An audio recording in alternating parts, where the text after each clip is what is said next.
Kami persilahkan Bante, silakan Bante. Baik. Untuk penjelasannya kira-kira berapa lama, Romo? Boleh sekitar 45 menit maksimum. 45. Oke, maksimal ya. Ya, maksimal. Baik. Ini memang tema yang sangat menarik, tapi juga dalam forum yang juga sangat menarik. Karena Indonesian Tipitaka Chanting dan Asalha Mahapuja ini setahu saya sudah dilaksanakan beberapa kali. Jadi setiap tahun dilaksanakan.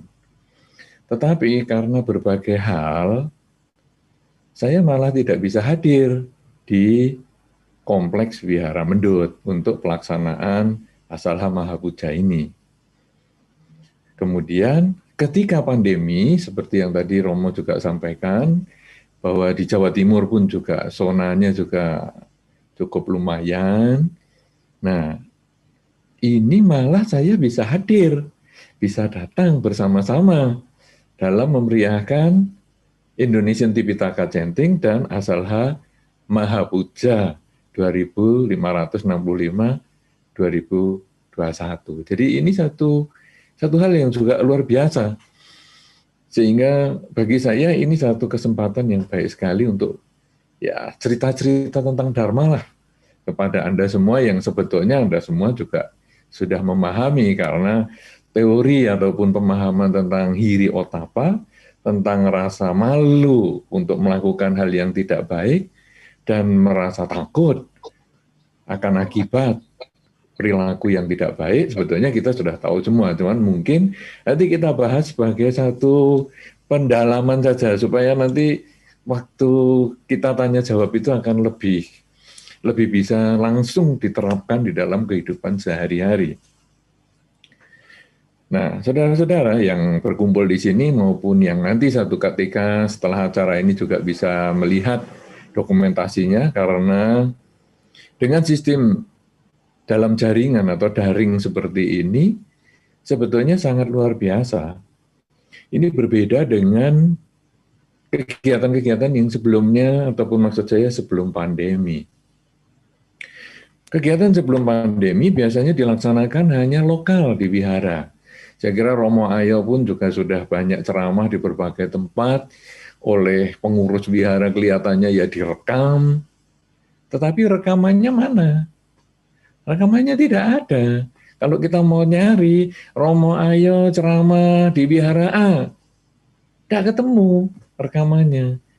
Nah, jadi akhirnya ceramahnya Romo Ayo itu, salah satu Romo Ayo tentu, terus Romo-Romo yang lain, terus Pandita yang lain, kemudian Atasilani mungkin, kemudian para biku, para samanera, ceramahnya itu hanya bersifat lokal. Jadi kayak hujan lokal aja, nggak mau dibagi-bagikan orang.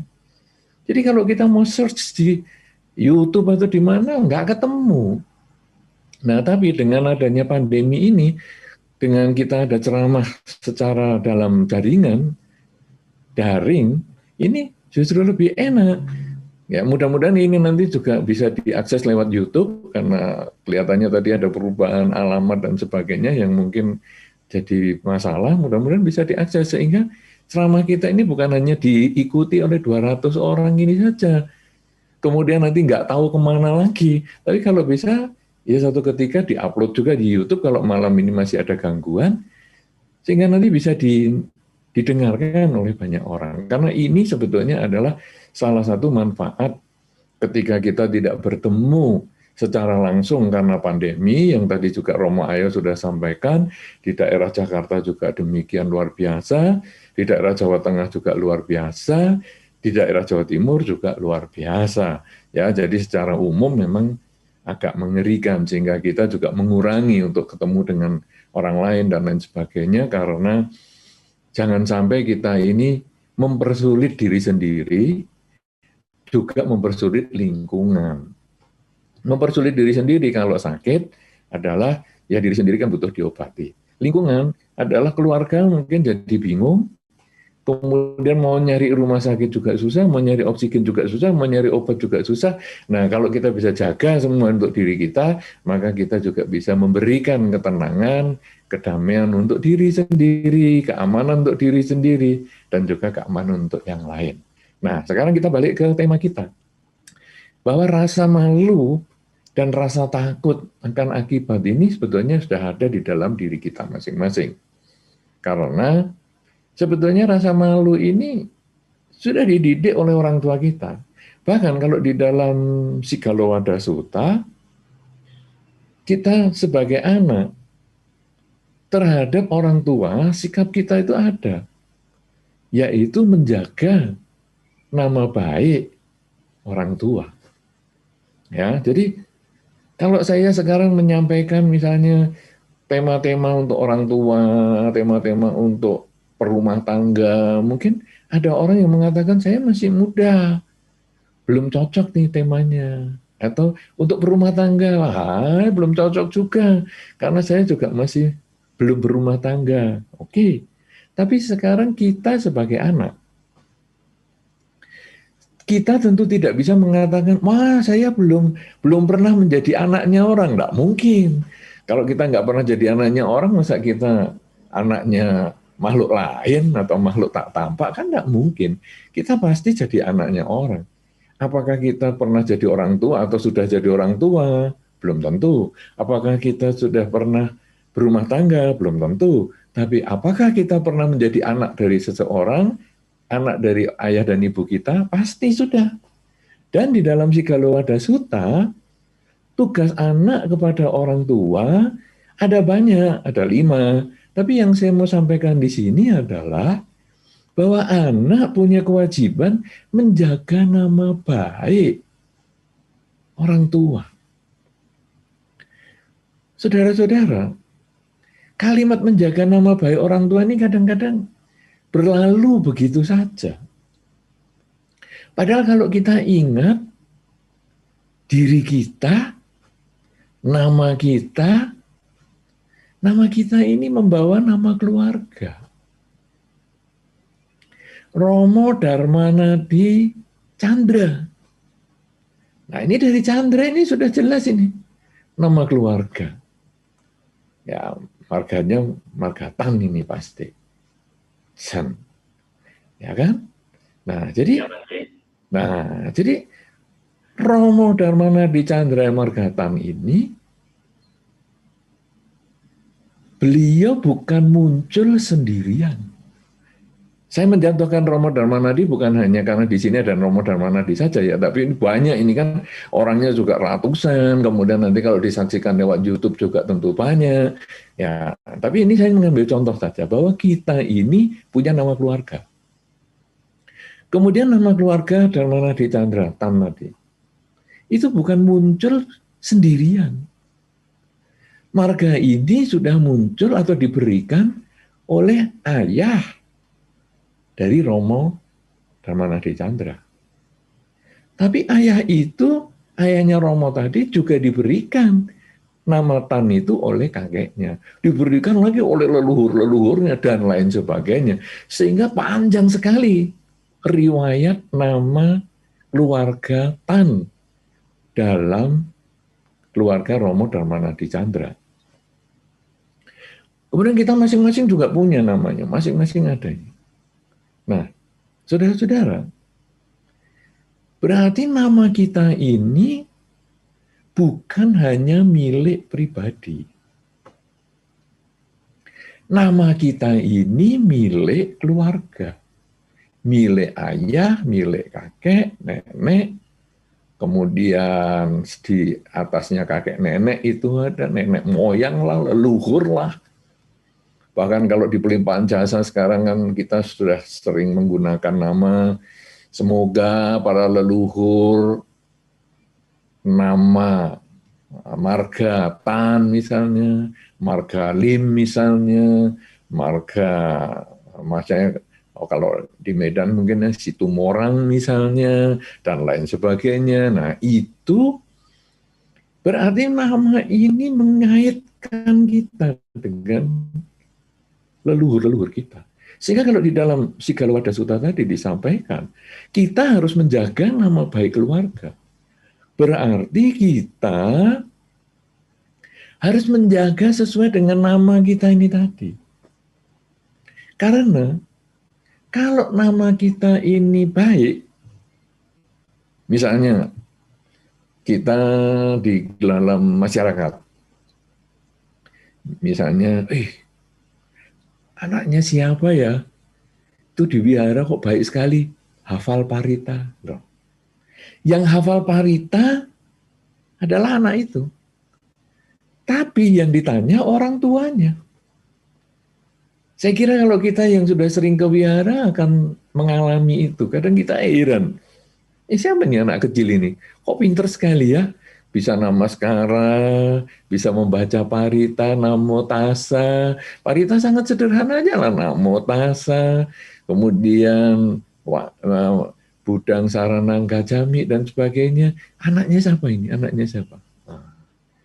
Oh, ini anaknya Romo Ayau misalnya. Wah, hebat sekali ini anaknya. Kemudian kita temui orang tuanya. Kemudian kita katakan, hebat ya anakmu ya. Nah, jadi anak yang melakukan perbuatan baik, orang tua ikut.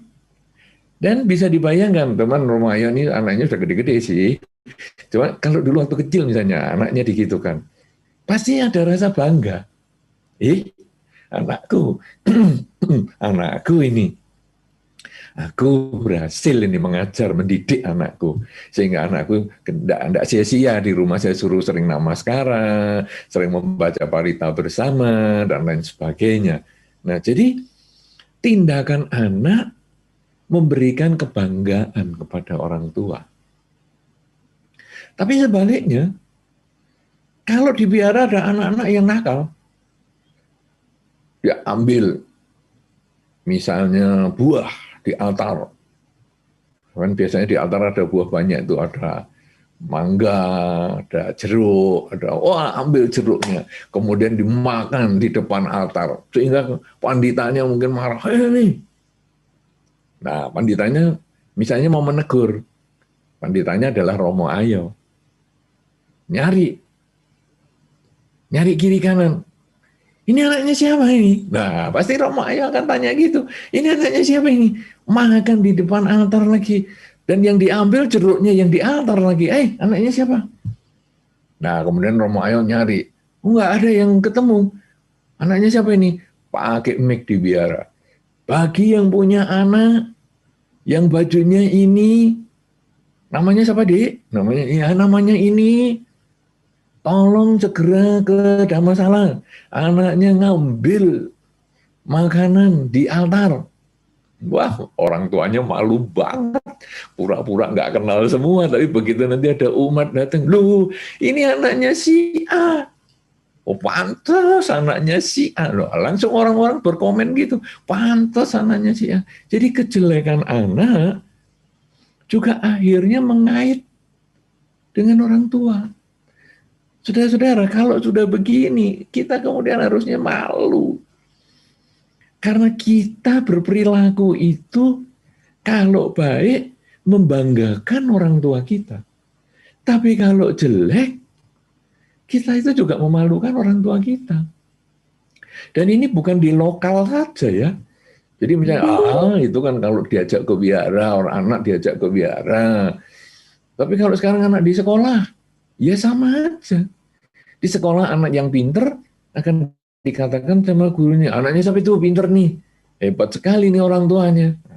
Tapi begitu anak yang nakal atau anak yang tidak pandai, juga akan dikatakan oleh gurunya, dasar itu anaknya si A itu. Sudah tidak pandai, nakal lagi. Besok kita panggil aja orang tuanya. Nah, orang tuanya kena lagi. Kemudian, jangan dikira hanya di wihara, jangan dikira hanya di sekolah. Anak nanti sudah dewasa, anak bahkan sampai ke luar negeri, masih terbawa ini nanti. Karena waktu ngobrol-ngobrol, orang tua mengatakan, loh, anakmu yang di luar negeri, kok saya dengar-dengar sekarang ngerusak ya? Itu kan teman anakku itu. Waduh, main judi terus itu. Tiap hari nggak belajar itu. Gimana nih anakmu? Akhirnya orang tua yang di Indonesia juga malu. Malu punya anak yang di luar negeri dapat cap yang sedemikian jeleknya itu. Tapi kalau nanti anaknya yang di luar negeri ini baik, teman-teman orang tua juga mengatakan, hebat loh anakmu ini. Waduh, ternyata di luar negeri belajarnya juga luar biasa. Sampai dia menjadi, waduh, pelajar yang terbaik, best student. Kemudian juga dia dapat beasiswa. Wah, malah ditawari berbagai pekerjaan. Hebat sekali nih anakmu. Loh, kok kamu tahu? Wih, anakmu itu kan tetangganya anakku di rumah, dari kan dia kan sudah sekarang punya rumah tuh, sudah bisa beli rumah, sudah bisa kerja. Itu tetangga satu kompleks, satu blok lah dengan anakku. Jadi aku tahu. Nah, jadi sampai luar negeri pun dia akan bisa tetap terkait karena nama itu tadi.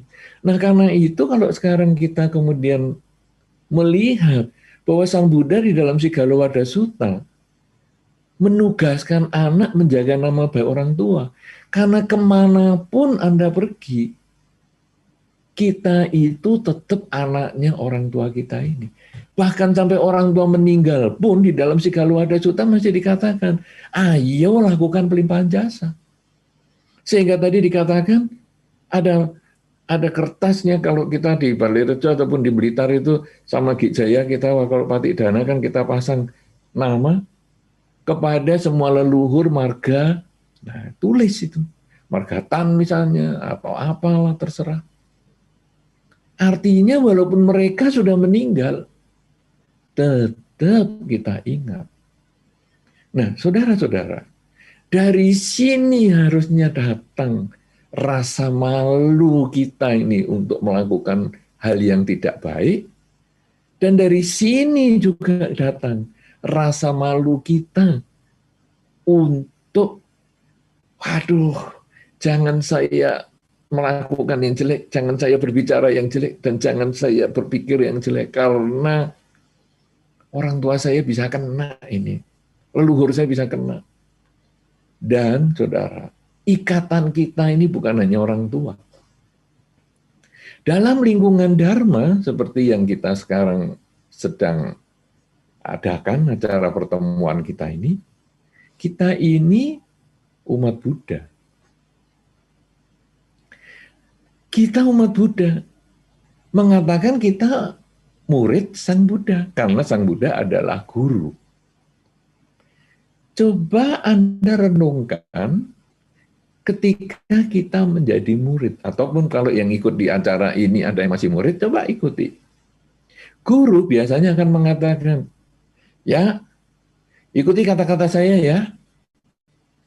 Nah, jadi guru mengatakan, ikuti ya kata-kata saya, dan murid semua mengatakan, baik, kita akan ikuti. Nah, kemudian gurunya ngomong, misalnya, kalau gurunya guru agama Buddha, misalnya, Namo Tassa, Namo Tassa, Bhagavato, Bhagavato, Arahato, Arahato, sama Sambuddhasa, sama Sambuddhasa. Ikut. Karena tugas murid salah satunya adalah mengikuti guru.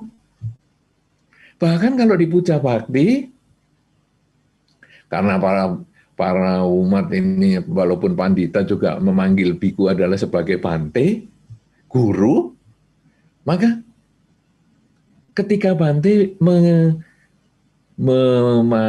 mengucapkan tuntunan Wandana, Tisarana, dan Pancasila, para umat ngikut. Bahkan romo-romo yang ngikut, padahal romo-romo mungkin jauh lebih pandai, tapi ya tetap ngikut. Namo Tassa ikut semua. Sampai kadang-kadang bantenya lupa misalnya, karena bantenya sudah tua, atau mungkin bantenya pas kena masalah pikiran apa, bantenya lupa.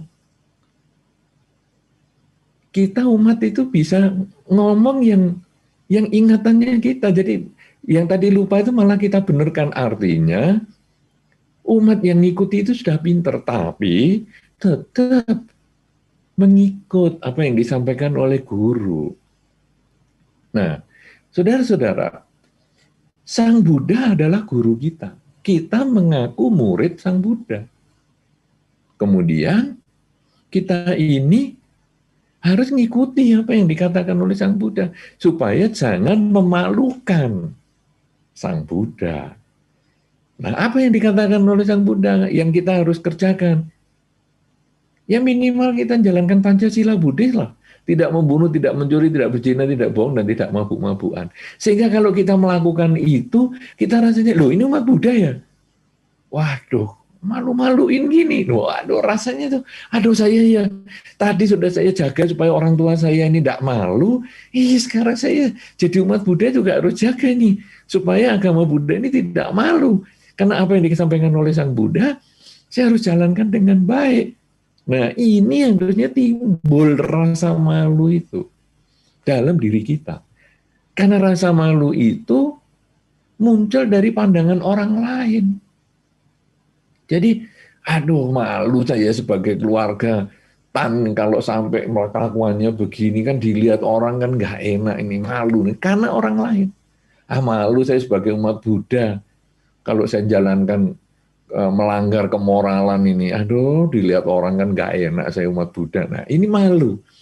Malu ini takut dilihat orang. Sehingga kadang-kadang kalau tidak dilihat orang, dia masih melakukan hal yang memalukan itu. Tapi ya normal saja, memang malu itu hanya karena orang lain. Misalnya, kadang-kadang kalau yang memalukan ya, ini jadi misalnya, aduh makan kena serat buah, mungkin serat daging, nyelip di gigi. Wah, ini baru acara makan sekeluarga nih. Ada tamu lagi. Bagaimana ini? Wah, kita pakai tusuk gigi, kemudian kita tutup mulut kita, ya. Kalau perlu sampai muka kita tutupi, kemudian kita bersihkan gigi kita. Nah, itu namanya malu. Tapi kalau di rumah, nah kan enggak ada orang nih makan. Terus gimana? Ya enggak malu-malu, langsung buka mulut, langsung pasang tusuk giginya, langsung dicabut serat dagingnya atau serat buahnya tadi. Kalau perlu ditelan lagi. Nah ini karena tidak ada yang perlu dipermalukan di situ, karena kita tidak ada orang lain. Nah, saudara-saudara, jadi malu itu kan orang lain. Sekarang level yang kedua yang di dalam Dharma ini disampaikan yang luar biasa sekali, karena Dharma ini kedua hal ini bisa menjadi penjaga dunia, dikatakan begitu, yaitu takut akan akibat kejahatan. Kalau malu kan orang lain, tapi kalau takut akan akibat, takut itu muncul dari diri kita. Jadi, saya sadar ini akibatnya ini berbahaya. Maka saya tidak mau melakukan itu. Misalnya ada orang yang kena diabetes. Orang yang kena diabetes itu tidak boleh makan manis-manis. Kalau di depan orang kadang-kadang dia, iyalah aku enggak makan permen, enggak. Aku juga enggak minum lah manis-manis, enggak. Tapi begitu ada kesempatan sendirian, wah, permen dihajar, minuman manis dihajar, kalau perlu es krim juga dihajar. Nah, ini dia hanya punya malu, dia enggak punya takut. Tapi sekarang, aduh, kalau saya makan manis-manis, baik itu permen, baik itu minuman, gula darah saya naik, yang sakit, yang harus minum obat, yang harus disuntik insulin, diri saya sendiri. Lah untuk apa saya menyakiti diri saya sendiri? Saya takut akan akibat ini. Saya tidak mau disuntii itu. Nah, jadi gimana sekarang? Walaupun tidak ada orang, saya tetap tidak mau makan. Saya tidak mau makan permen manis-manis. Walaupun tidak ada orang, saya tidak mau minum manis-manis karena saya takut akan akibat kejahatan. Takut akan akibat saya makan manisan ini karena itu yang jadi korban adalah diri saya sendiri. Nah, otapa ini adalah rasa takut akan akibat. Tapi bukan hanya karena diabetes saja, tapi takut akan akibat kejahatan yang kita lakukan. Jadi, di dalam Dharma itu, sesuai dengan benih yang kita tanam, itulah yang kita panen. Kalau kita melakukan kebaikan, kita memetik kebahagiaan. Kalau kita melakukan kejahatan, kita juga akan mendapat penderitaan. Dan itu yang mengerikan. Karena kadang-kadang orang mengatakan, oh Bante, gampang sekali. Kita kan memang tahu tanam padi, tumbuh padi. Jadi kalau sekarang ada anak tetangga saya, kemudian dia masuk ke rumah saya, tidak pakai izin, ya saya tabok aja kepalanya, plak begitu. Paling saya kan disebut ditabok kepalanya, jangan ditabok kepala sama anak kecil gitu. Kecil lah, saya tidak masalah. Loh, tidak seperti itu hukumnya. Tanam padi, tumbuh padi. Tanam satu padi, satu butir padi itu tumbuhnya tidak cuma satu butir padi. Tanam satu butir jagung, tumbuhnya tidak cuma satu butir jagung. Tapi ketika tanaman satu butir padi atau jagung ini tumbuh, kemudian dia sudah siap berbuah, padinya itu jumlahnya banyak sekali. Bulirnya. Kemudian kalau dia berbentuk jagung, jagungnya itu juga banyak sekali. Yang itu biasa kalau dimakan sampai seperti main harmonika itu jumlahnya banyak sekali. Jadi petaninya tidak rugi. Kalau petaninya nanam satu butir padi tumbuhnya satu butir jagung tumbuhnya satu, aduh ya petaninya nggak mau kerja lah, capek.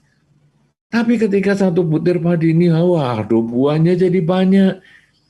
Satu butir jagung ini, buahnya jadi banyak. Maka petaninya bahagia.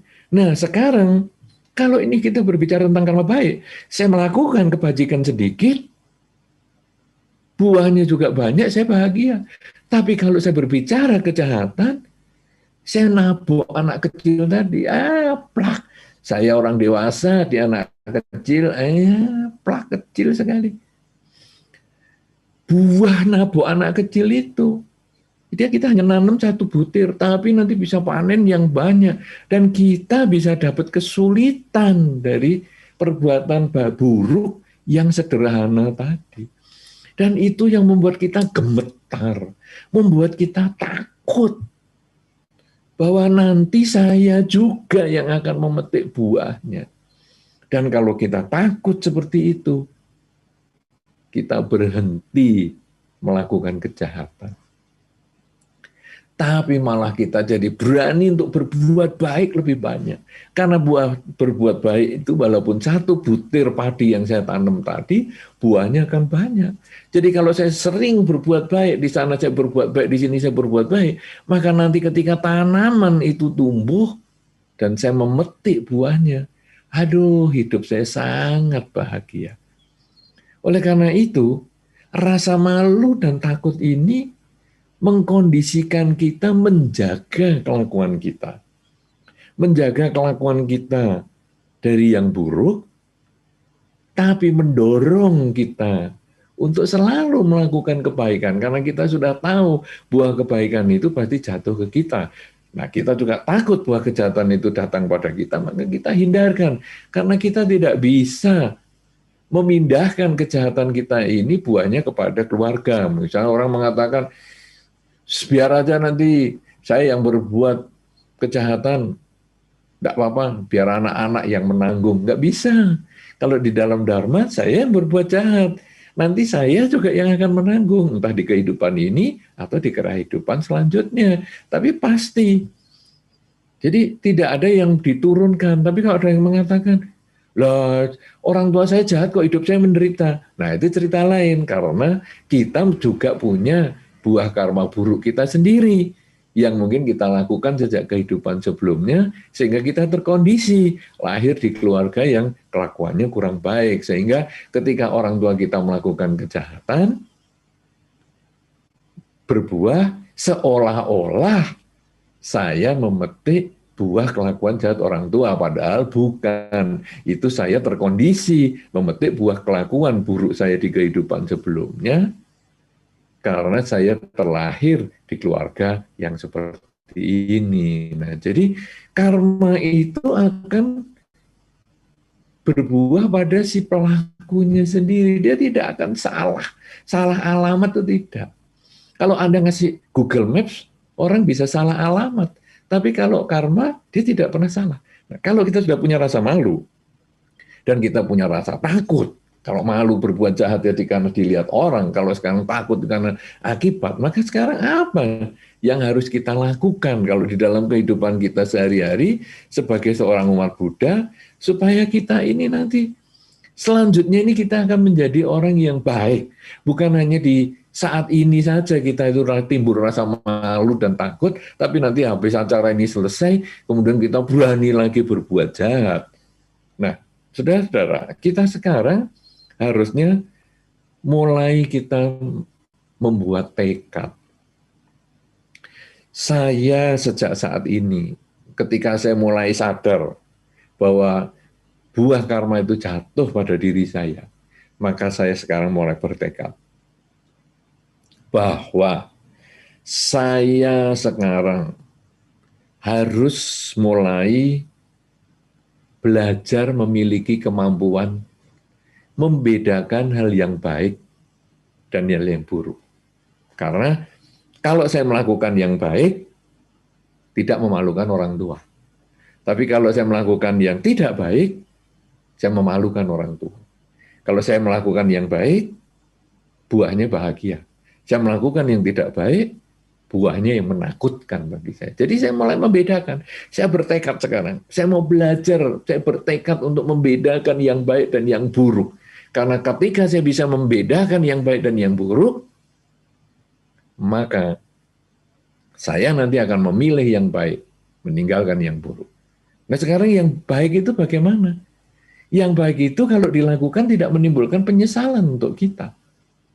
Jadi kita melakukan apa saja kalau tidak nyesel, kita tidak sampai mikir-mikir, aduh tadi kenapa ya saya gini. Itu sebetulnya sudah perbuatan baik.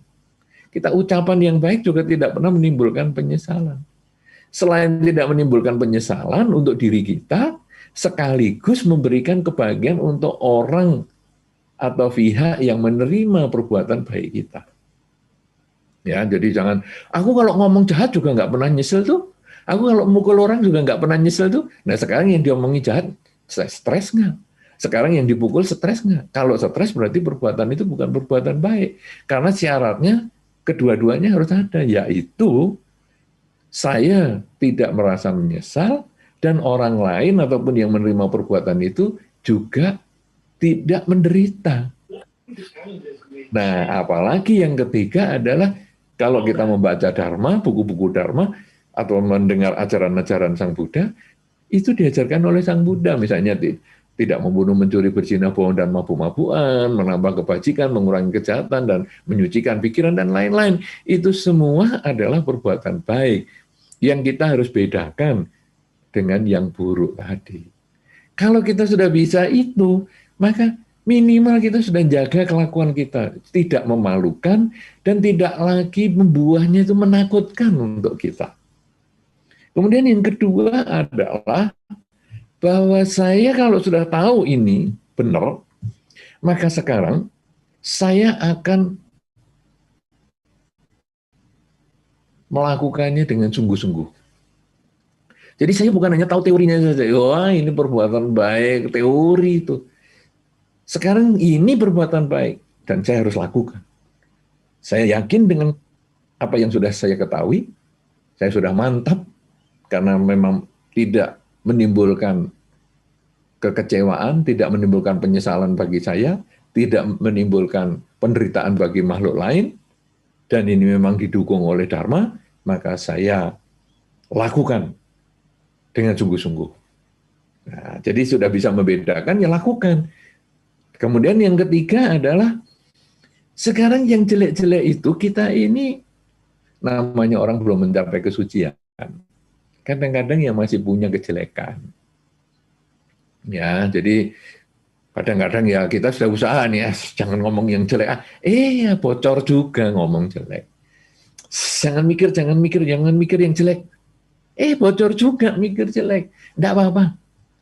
Selama kebocoran itu bisa kita ketahui, selama kebocoran itu kita sadari, tidak apa-apa. Yang penting jangan diulang.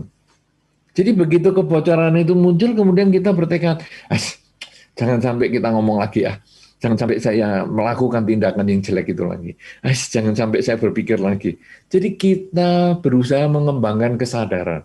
Supaya di masa depan, jangan sampai hal-hal yang buruk itu kita ulang-ulang. Tapi yang kita ulang-ulang adalah hal yang baik. Karena kita sudah tahu manfaat perbuatan baik itu, satu butir ditanam, buahnya banyak.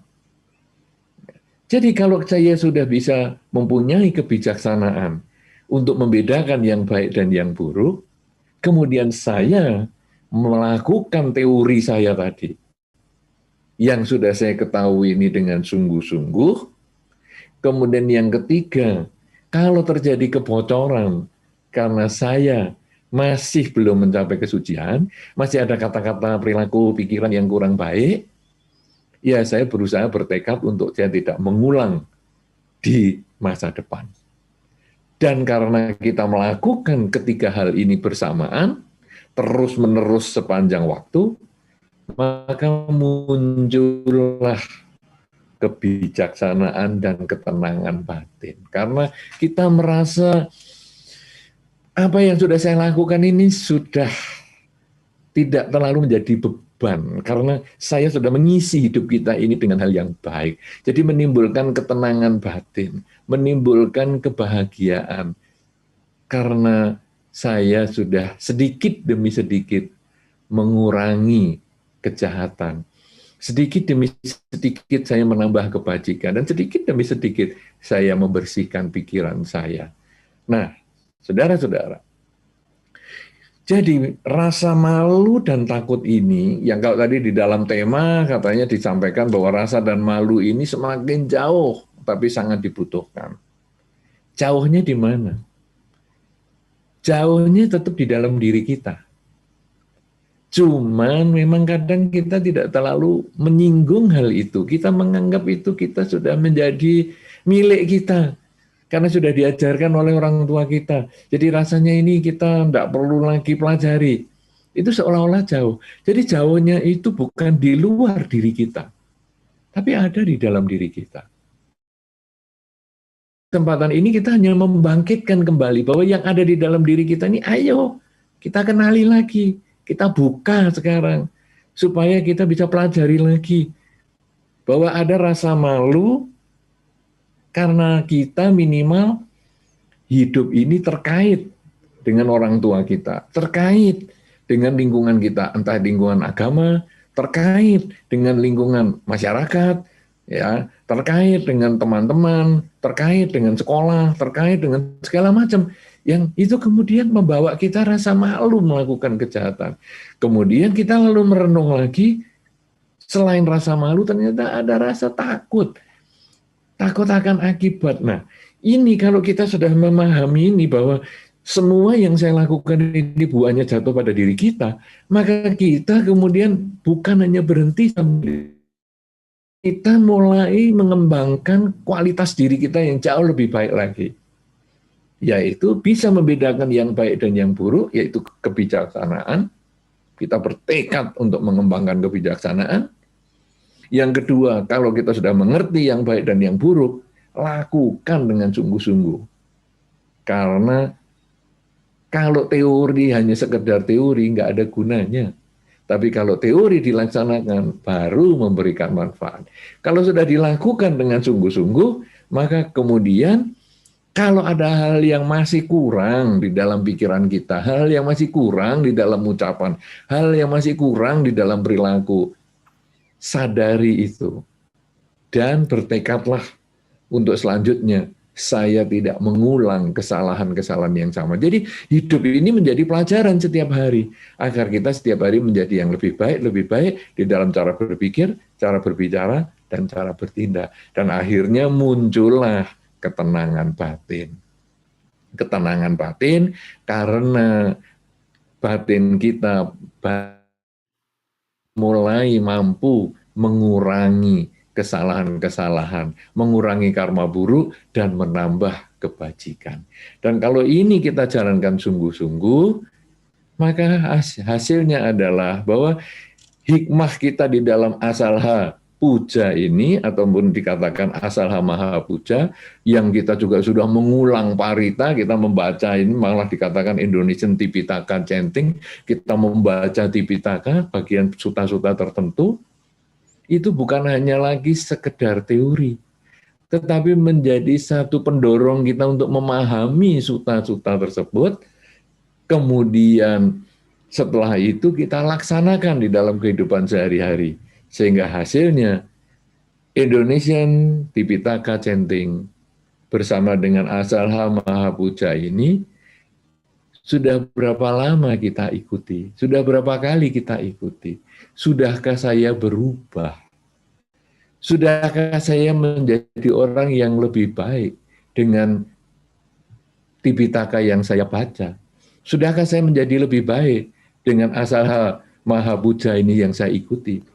Kalau saya menjadi lebih baik, berarti kita sudah tepat dan kita terus lanjutkan untuk di masa depan. Kita ikut lagi kegiatan-kegiatan semacam ini supaya kita menjadi lebih baik dan lebih baik lagi. Tapi kalau masih belum baik atau masih kurang baik, tidak masalah. Karena kita memang belum mencapai kesucian, tapi masih ada kesempatan. Mulai sekarang sampai selama-lamanya. Kita berusaha untuk menjadi lebih baik di dalam cara berpikir, berbicara, dan bertindak sesuai dengan suta-suta yang kita baca, sesuai dengan uraian-uraian tentang suta yang kita dengar dalam rangka Indonesian Tipitaka Chanting, dan juga nanti sesuai dengan pembabaran-pembabaran Dharma yang disampaikan pada saat Asalha Mahapuja 2565 2021 tahun ini. Semoga dengan segala hal yang kita sampaikan dalam kesempatan ini akan membantu kita untuk membuka wawasan kita, data untuk melaksanakan Dharma di dalam kehidupan sehari-hari. Semoga memberikan kebahagiaan, dan sebelumnya saya juga mengucapkan selamat Asalha Puja. Semoga kebajikan selalu menjadi jalan hidup Anda. Semoga Anda berbahagia di dalam ajaran Sang Buddha. Saya kembalikan kepada Romo Dharmanadi Chandra. Semoga selalu berbahagia. Terima kasih Romo. Silahkan. Baik, Bante, terima kasih sekali, indah sekali pada malam hari ini. Ya, sangat-sangat mudah dicerna sekali. Jadi yang hadir pada malam hari ini merupakan sebuah keberuntungan. Dan menurut informasi yang saya terima, Bante, kalau di Zoom ini hadir lebih dari 300 orang, kalau di YouTube lebih dari 1000-an orang yang mendengar apa nasihat yang diberikan oleh Bante kepada kami. Dalam suasana yang sulit demikian, kita juga sering melihat ya hiri otapa itu cukup kadang-kadang lupa, banyak yang lupa, Bante. Ya, sampai salah satu contoh itu adalah misalnya suka masih mengirimkan berita-berita yang tidak baik, ya hoax begitu, menulis sesuatu yang tidak baik. Nah, kita harapkanlah seluruh umat Buddha maupun umat manusia yang ada di sini itu coba mengendalikan diri bahwa ada sesuatu yang kita bisa memilih mana yang baik, mana yang tidak baik, dan takut akibatnya. Ya bayangkan kalau informasi yang kita berikan itu adalah informasi yang tidak benar, ya akibatnya itu apa? Bahkan bisa merugikan diri kita sendiri dan juga merugikan orang lain. Bante sudah banyak, pasti ada yang ingin bertanya pada kesempatan ini. Ya mohon waktunya Bante, ya kepada ibu bapak yang hadir, ya bagi ingin yang bertanya tolong raise hand nanti ya, dan kemudian bagi teman-teman sekalian, ibu bapak yang juga belum bertanya, mohon tetap di mute ya. Jadi jangan dibuka ya supaya tidak mengganggu yang lain. Ya, kita memberikan kesempatan teman-teman yang ingin bertanya. Pertama, saya ingin memberikan kesempatan yang tadi sudah memberikan itu dari jauh dulu ya, dari Los Angeles, Bante. Ini ada ya Ibu Harita, saya melihat itu dari jauh, dari Amerika. Kalau dilihat ya sekarang mungkin di Amerika mungkin lagi subuh, lagi jam berapa ya, Ibu Harita itu bisa muncul ya untuk bertanya. Silakan Ibu Harita kalau ingin bertanya, nanti yang lain akan saya beri kesempatan. Mari. Wandami Bante, Namo Buddhaya, Romo Ayau. Ya, Ini nama masih budaya. jam 5-an gitu loh Bante. Oke, saya pertanyaannya begini Bante. Apakah karena baik seorang ibu itu bisa ditransfer ke anak? Contohnya Bante, kan anak saya suka tanya, Mama kenapa sih baik sama temen Desi gitu. Misalnya kan walaupun dia teman SMA-nya masih di sini baik, saya kadang-kadang masih suka tanya, kamu butuh apa enggak, karena orang tuanya di Makassar. Sedangkan anak saya kan sekarang di Jerman. Terus saya jawabnya gini, Mama baik sama orang di sini, nanti yang terima kamu. Karena memang buktinya begitu kok Bante, teman saya yang di Jerman lama Bante, itu sering kirim tiap tahun kirim kan kalau musim gugur itu mulai bikin itu buah-buahan di preserve. Terus kemudian bikin jam segala macam. Itu jauh-jauh kirim ke anak saya loh Bante. Nah itu terus kemudian saya bilang, itu kan Mama baik sama teman kamu di sini, sekarang itu si Hans baik banget sama kamu. Bener nggak Bante itu kebaikan orang tua bisa ditransfer ke anak? Terima Iya, kasih. baik. Terima kasih Ibu Harita yang mungkin di sana masih pagi. Ya, di Amerika ini memang beliau sangat rajin sekali mengikuti acara-acara seperti ini. Tadi sebetulnya sepintas sudah saya sampaikan bahwa karma ini tidak bisa diwariskan, artinya karma ini tidak bisa dipindah tangankan. Nah, jadi ibu ini tadi menyampaikan, saya kan berbuat baik nih supaya anak saya bahagia. Sebetulnya seorang dalam tindakan seperti itu, anaknya itu jika punya karma baik yang mendukung, maka karma baiknya bisa berbuah sesuai dengan yang diharapkan. Sehingga kalau tadi disampaikan, wah ibu berbuat baik di sini, anaknya yang di sana juga mendapat kebahagiaan. Itu karena anak itu juga punya karma baik sendiri. Kalau anak itu tidak punya karma baik, mau ibu berbuat baik kayak apa juga tidak bisa, karena karma itu tidak bisa dipindah tangankan. Karma juga tidak bisa diwariskan. Ya sudahlah, hidup ini yang saya jalanilah, saya mau berbuat baiklah supaya anak saya bahagia. Tidak. Karena Anda berbuat baik, maka Anda mengkondisikan punya anak yang baik. Dan karena ini anak ini baik, karena di kehidupan sebelumnya, dia juga sudah banyak menimbun kebajikan.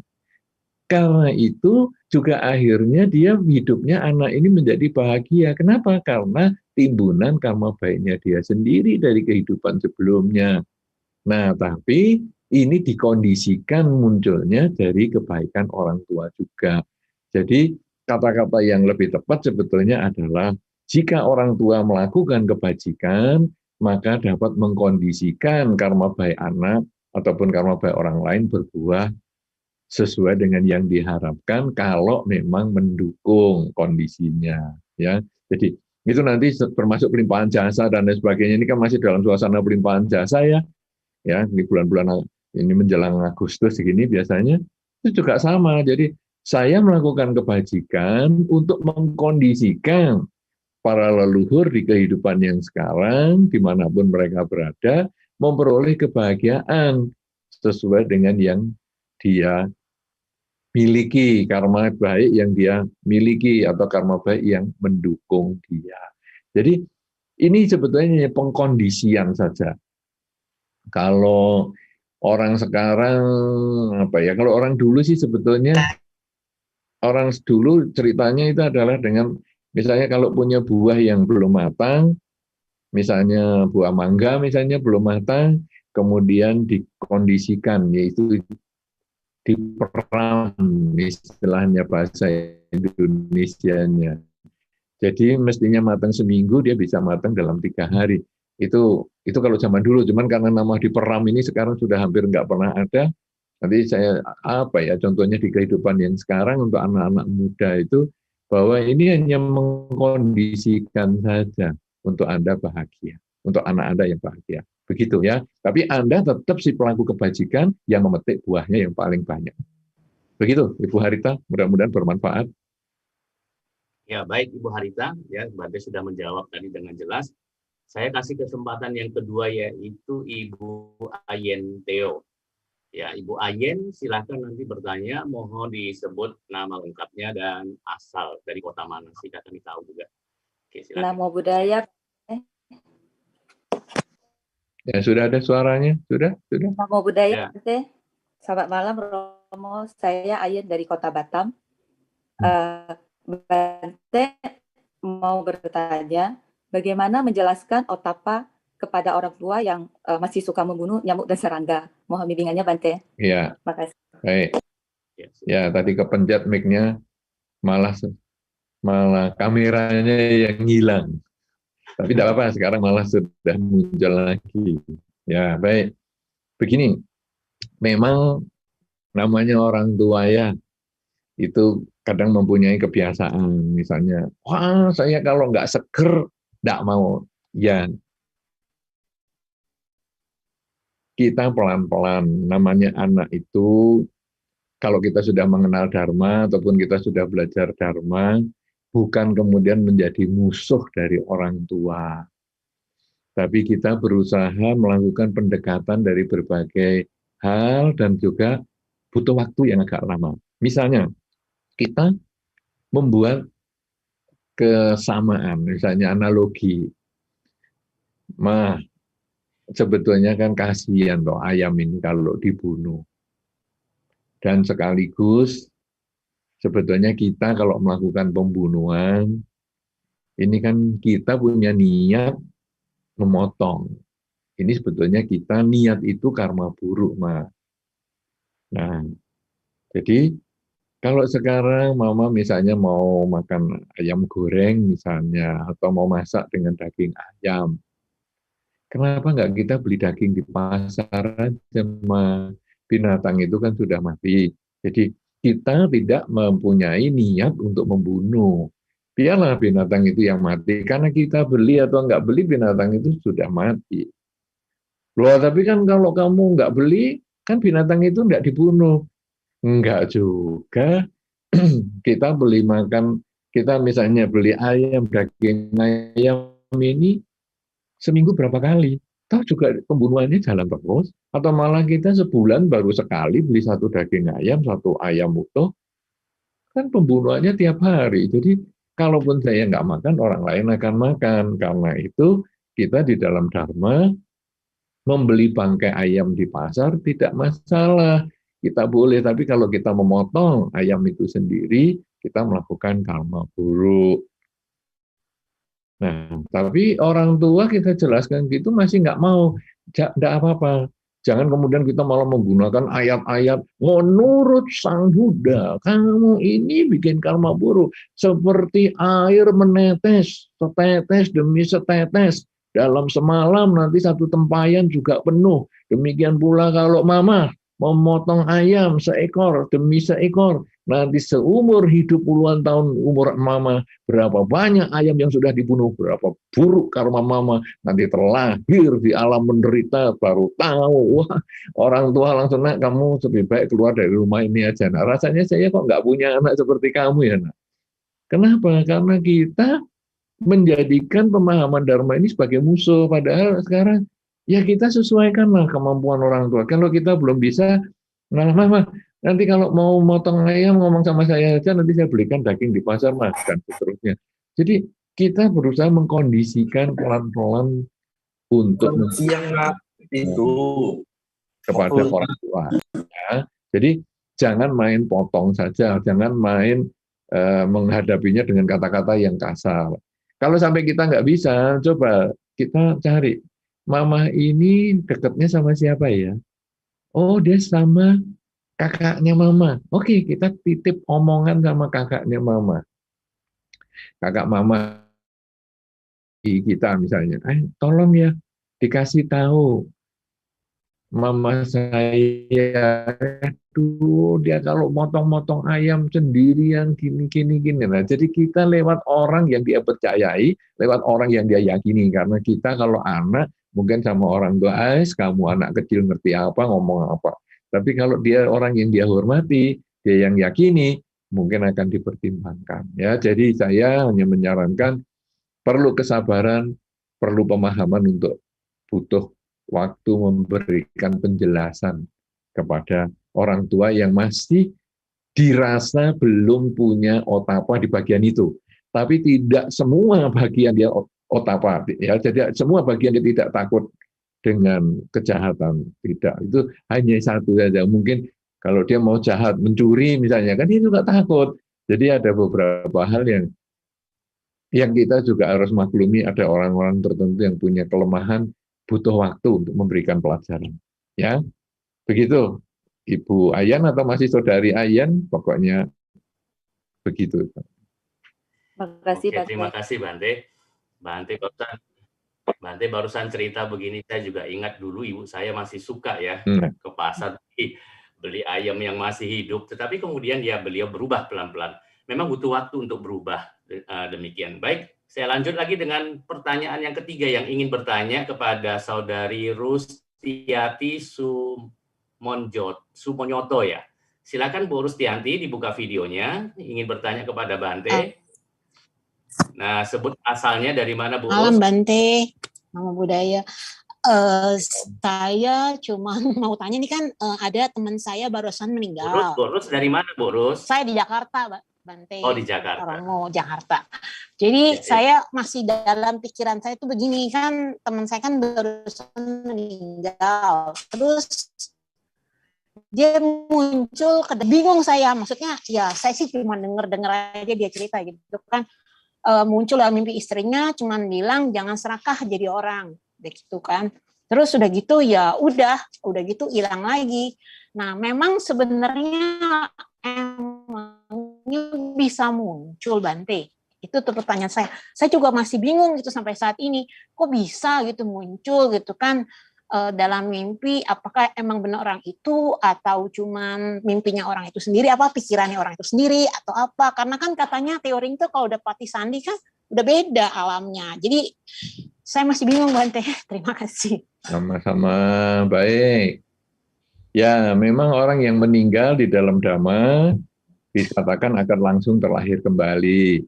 Tapi langsung terlahir kembali sebagai apa? Kalau dia sebagai makhluk yang berada di sekitar keluarganya, mungkin masih bisa kasih informasi lewat minta melihat dari si A yang meninggal kemudian ngasih mimpi. Tapi saya malah melihat pesan dalam mimpi itu bagus. Jangan serakah. Apapun penyebabnya, yang penting ada kata-kata jangan serakah, dan itu yang sebaiknya oleh keluarganya ikuti. Apakah itu benar dari mendiang atau tidak, kita nggak usah pusingkan ya, karena banyak sebab yang bisa terjadi seperti yang Ibu sampaikan. Mungkin mendiang itu terlahir di sekitar keluarganya sehingga bisa ngasih mimpi.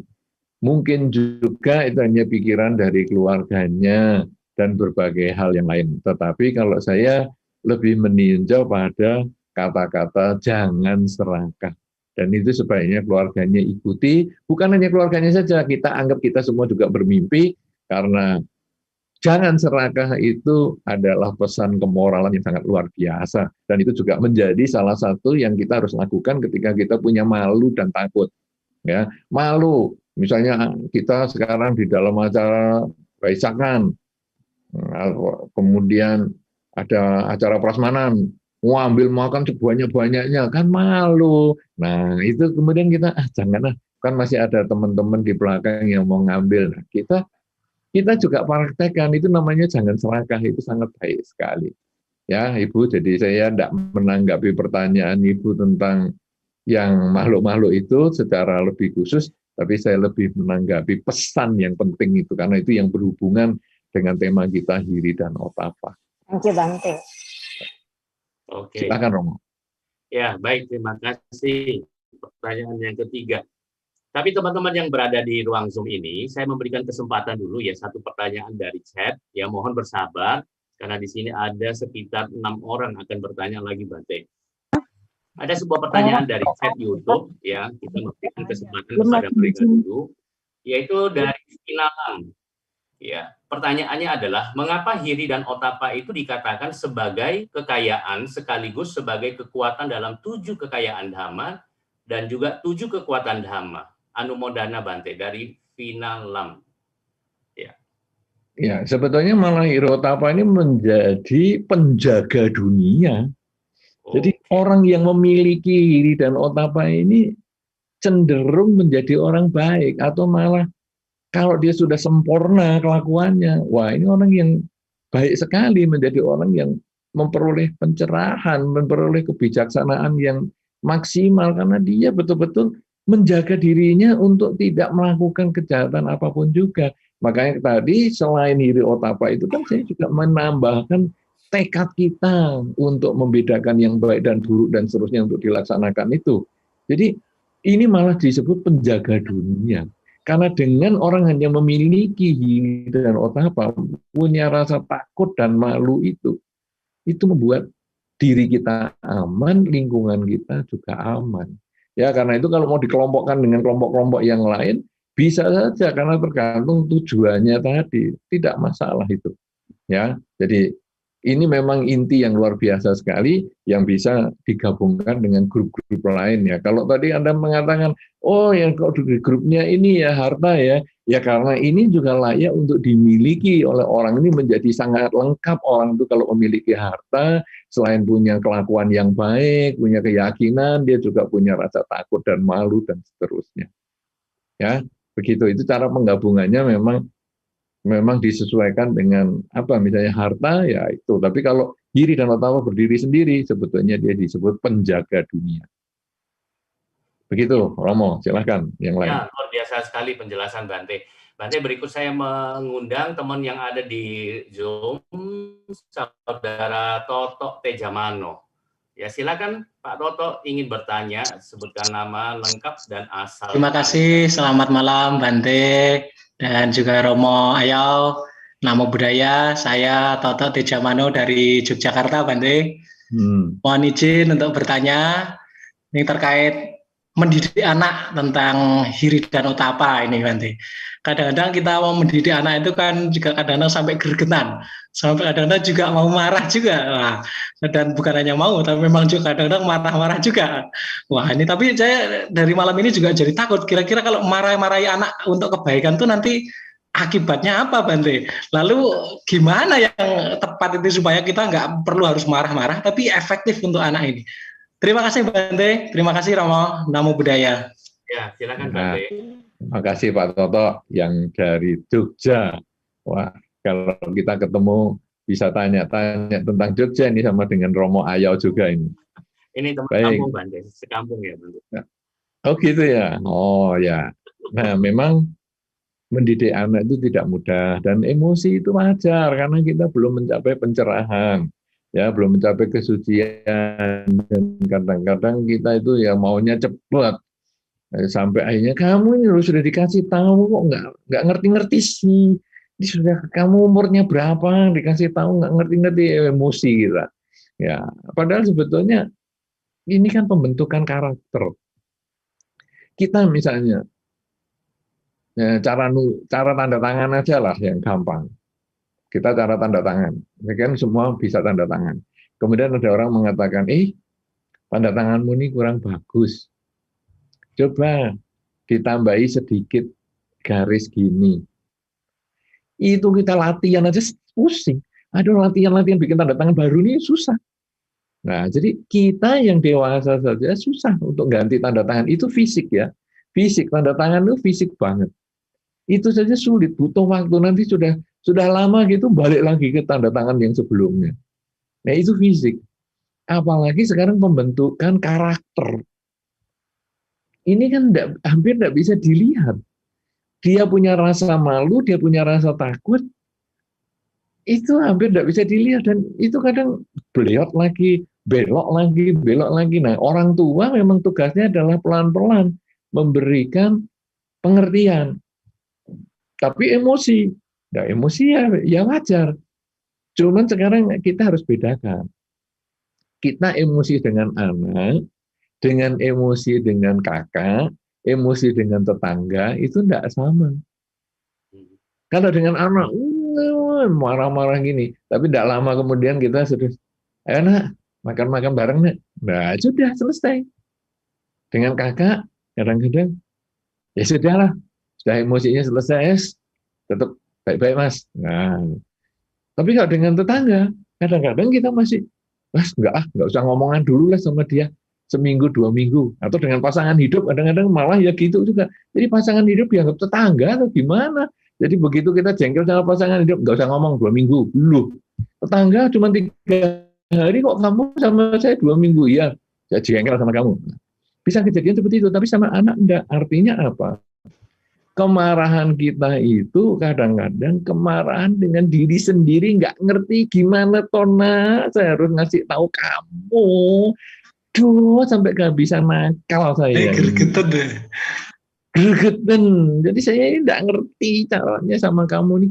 Harus piye meneh. Lalu bahasa Inggrisnya kan piye meneh toh.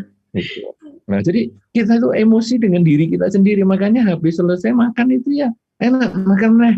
Maka ini tak belikan ini jajanan. Kita tidak ada kebencian. Karma itu niat, dan itu kalau kita ada kebencian itu luar biasa. Dengan tetangga kita bisa benci, dengan kakak kita juga bisa jengkel, dengan pasangan juga bisa jengkel. Dengan anak kadang bukan karena kebencian, apalagi dalam masa pendidikan kita hanya frustrasi.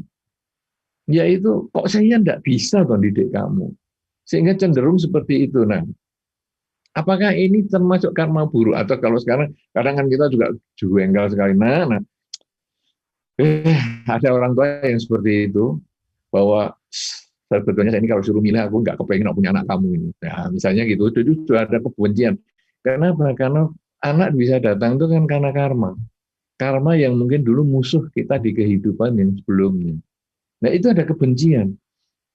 Nah, kalau sudah begitu gimana? Ya sebetulnya termasuk karma buruk. Karena kita, tak pites. Pites bagi kita ngerti ya, orang Jogja. Bagi yang tidak mengerti, apa ini bahasa Indonesianya ya. Jadi, saya tak pites ya kok. Ini cekik Bante. Cekik di leher, pites itu di seluruh tubuhnya dipencet gini loh. Giles banget, giles.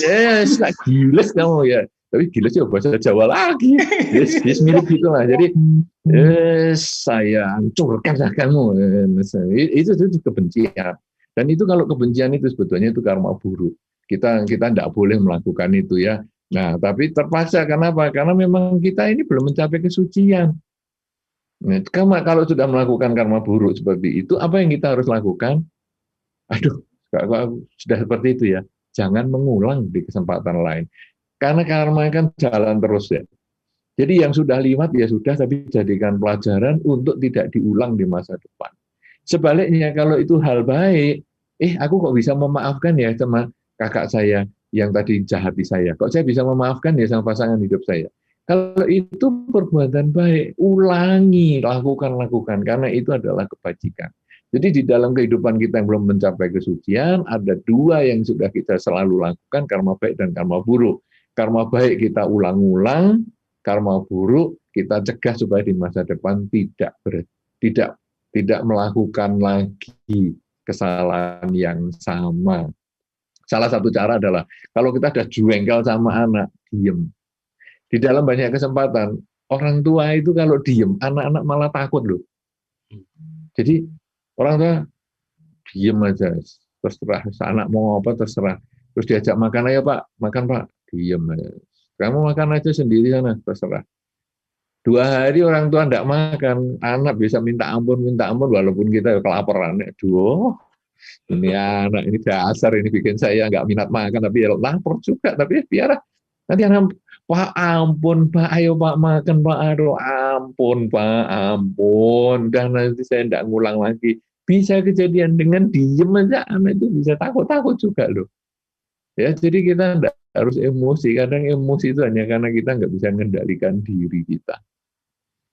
Ya, pelan-pelan, nanti bisa lah. Wah, Anda karena masih muda, tidak apa-apa. Cuma kalau bisa diem, itu lebih baik. Tapi prinsipnya, sebetulnya kemarahan itu bisa mengkondisikan karma buruk. Ya, Bante. Istri Ya. saya mandok-mandok, Bante. Dan ketawa-ketawa. Iya.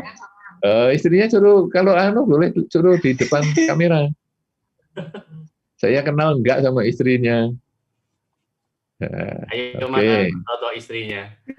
Ya, Bante. Ya, rasanya Pak Toto ini saya pernah tahu ya.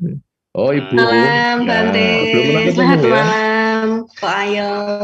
Ya, selamat malam, Toto. Belum pernah ketemu rasanya. Nah, jadi mudah-mudahan dan kesempatan ketemu. Waktu ketemu belum menikah, Bante. Oh, gitu. Dengan Pak Toto saya pernah ketemu. Waktu di UKDW di beberapa kali di Jogja. Oh ya, oke. Ya, betul. Oh, dulu moderator ya? Tidak, Bante. Panitia. Ya. Oke, terima kasih. Sukses terus. Dan sehat terus untuk Anda ya. Sama-sama.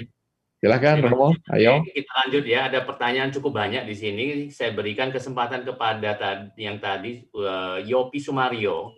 Ya, kepada Yopi Sumario, silakan ingin bertanya kepada Bante. Tolong sebut asalnya dari mana. Ya, selamat malam Bante, selamat malam Romo Ayau. Nama saya Yopi dari Bekasi. Izin bertanya mengenai Hiri dan Otapa. Setahu saya kan adalah dasar dari kemoralan. Misal kalau misalnya ada satu individu dia melakukan Hiri dan Otapa terus, tapi di satu sisi misalnya tidak melakukan dana atau menanam kebajikan. Apakah ini juga efektif untuk mendapatkan kebahagiaan nantinya, Bante? Mohon pencerahannya. Terima kasih. Iya, baik. Pertanyaan yang baik sekali dari Pak Yopi. Ya, memang ada orang kadang menekankan di satu hal saja. Jadi kalau kita di dalam Dharma kan ada kerelaan, kemoralan, dan konsentrasi. Kadang-kadang orang hanya menekankan satu hal.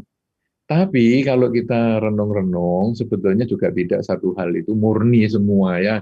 Kita ini di dunia ini kan tidak hanya satu aja. Jadi misalnya, wah udah pokoknya saya kemoralan saja, kerelaan saya nggak mau, ya, konsentrasi saya nggak mau, saya kemoralan saja. Sebetulnya kemoralan itu pun juga bagian dari kerelaan. Loh, apa ini misalnya tidak membunuh? Ada nyamuk datang tidak dibunuh, sebetulnya Anda rela untuk membiarkan nyamuk itu terbang ke tempat lain. Jadi itu sebetulnya kerelaan, tidak membunuh, ya. Kemudian tidak mencuri, itu sebetulnya juga bagian dari kerelaan, yaitu saya merelakan keakuan saya bahwa tadi saya kepingin ngambil barang itu, tapi saya merelakan keakuan saya, sudahlah biar barang itu tetap miliknya dia. Jadi kalau tadi Anda mengatakan hanya orang menekankan kerelaan, terus tidak mau kemoralan juga tidak, atau sebaliknya hanya kemoralan saja, tidak kerelaan juga tidak, karena Dharma ini menjadi saling berkaitan. Loh, kemudian tadi orang yang tidak membunuh kan berarti dia merelakan makhluk itu masih hidup. Apakah ini juga termasuk mengembangkan kesadaran, konsentrasi? Iya, karena dia tahu, ada nyamuk. Gimana ini, mau saya bunuh enggak ya? Enggak lah, ini ada konsentrasinya juga. Bagaimana dia bisa berdiri sendiri? Ya, jadi, sudahlah, biarkan aja. Sehingga sebetulnya di dalam Dharma ini, tiga hal ini menjadi satu. Sama dengan jalan mulia berunsur 8. Makanya bukan 8 jalan utama. Kalau di buku-buku lama dulu kan 8 jalan utama. Jadi jalan utamanya 8. Nah kalau utamanya 8, lalu yang super utama yang mana? Kan enggak ada. Nah tapi kalau sekarang jalan mulia berunsur 8. Jalannya satu, tapi unsurnya 8. Ibaratnya Anda kalau jalan di aspal, unsurnya Anda jalan ini unsurnya banyak.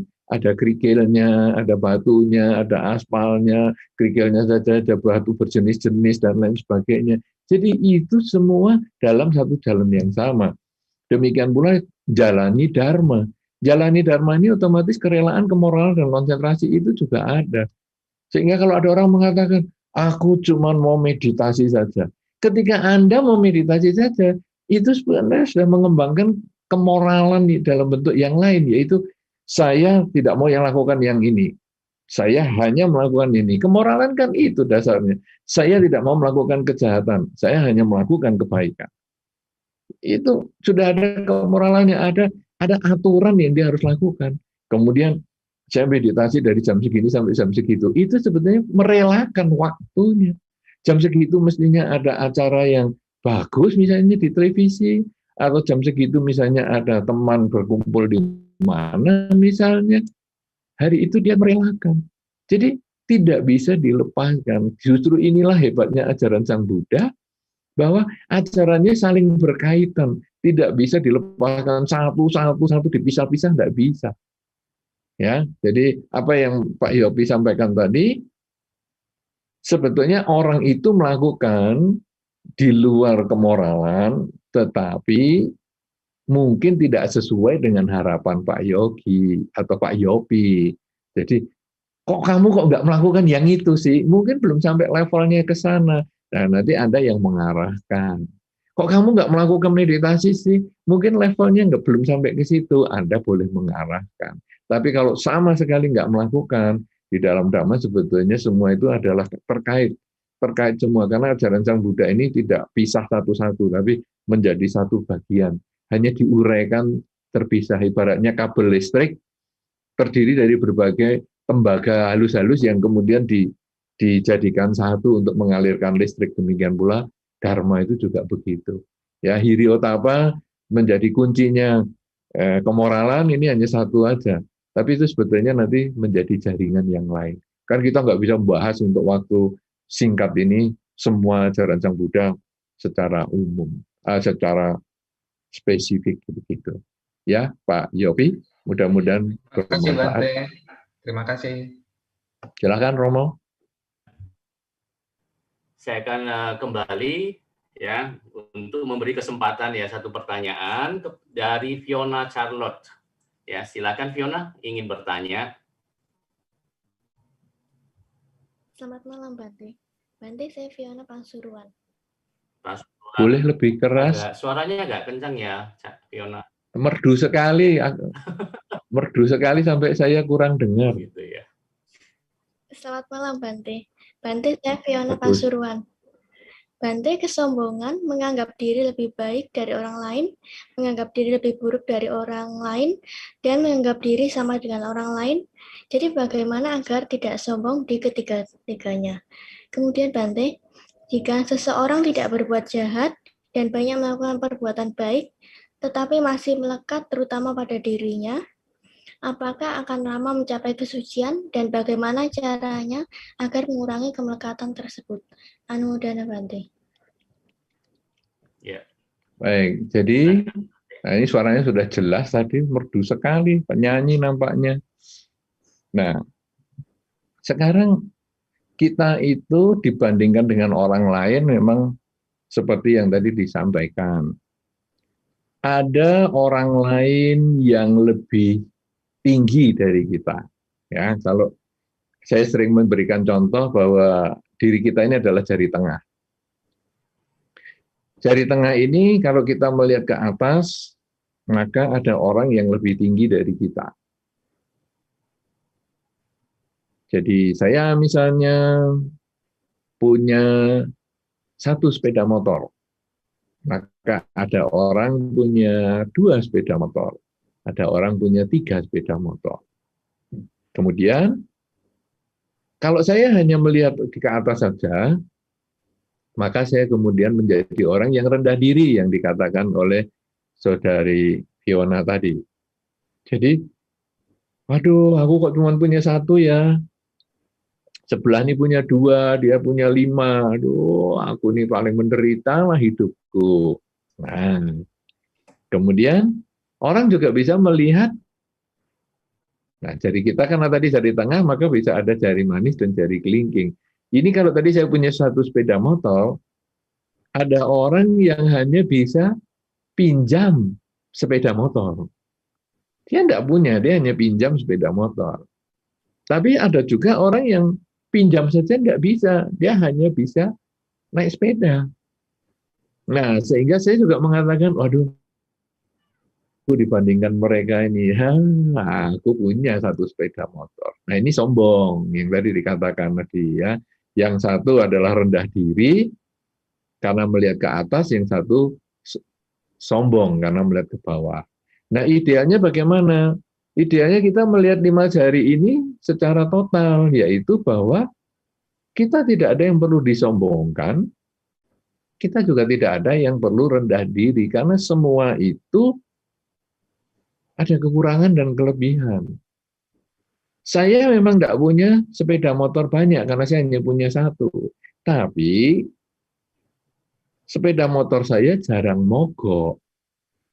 Dia beli 2 karena sering mogok, dan seterusnya. Jadi, saya beli sepeda motor tidak sering mogok. Kemudian, kalau sekarang mau sombong, juga tidak perlu, karena ternyata walaupun dia pinjam sepeda motor, tetapi bisa dipinjam untuk waktu yang panjang oleh temannya, dipinjami, terserah kamu mau pakai berapa lama, terserah, malah nanti pajaknya segala, STNK-nya dan lain sebagainya, aku yang tetap bayar, kamu tinggal pakai saja, loh kan lebih enak. Ya, dan seterusnya, sehingga kita yang tidak perlu sombong, karena dia walaupun hanya pinjam sepeda motor, tapi dia juga punya kelebihan, lebih menyenangkan, toh bisa pinjam sepeda motor, tapi nggak perlu bayar pajaknya, bensinnya juga dikasih, dan lain sebagainya, kita boleh pergi kemana-mana, dan lain sebagainya. Jadi, kita lalu lihat, oh di dunia ini ada kelebihan, ada kekurangan. Sudah, kita biasa-biasa saja. Tidak ada sesuatu yang disombongkan, tidak ada sesuatu yang rendah diri. Nah, ini yang tentang kesombongan. Kemudian yang kedua tadi tentang kemelekatan. Selama orang belum mencapai kesucian, memang selalu timbul kemelekatan. Itu hal yang sudah wajar. Kenapa? Karena belum bisa melihat hidup ini tidak kekal. Kemelekatan itu dasarnya karena tidak tahu hidup ini berubah.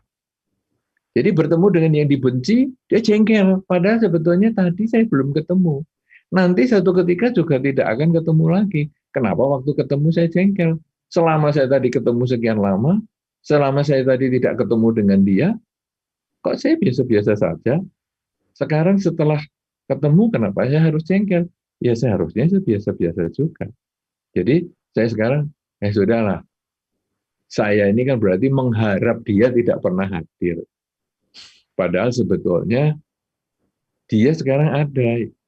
Ya sudah, sekarang biarlah. Semoga kamu bahagia. Saya hadapi kamu sebagaimana adanya.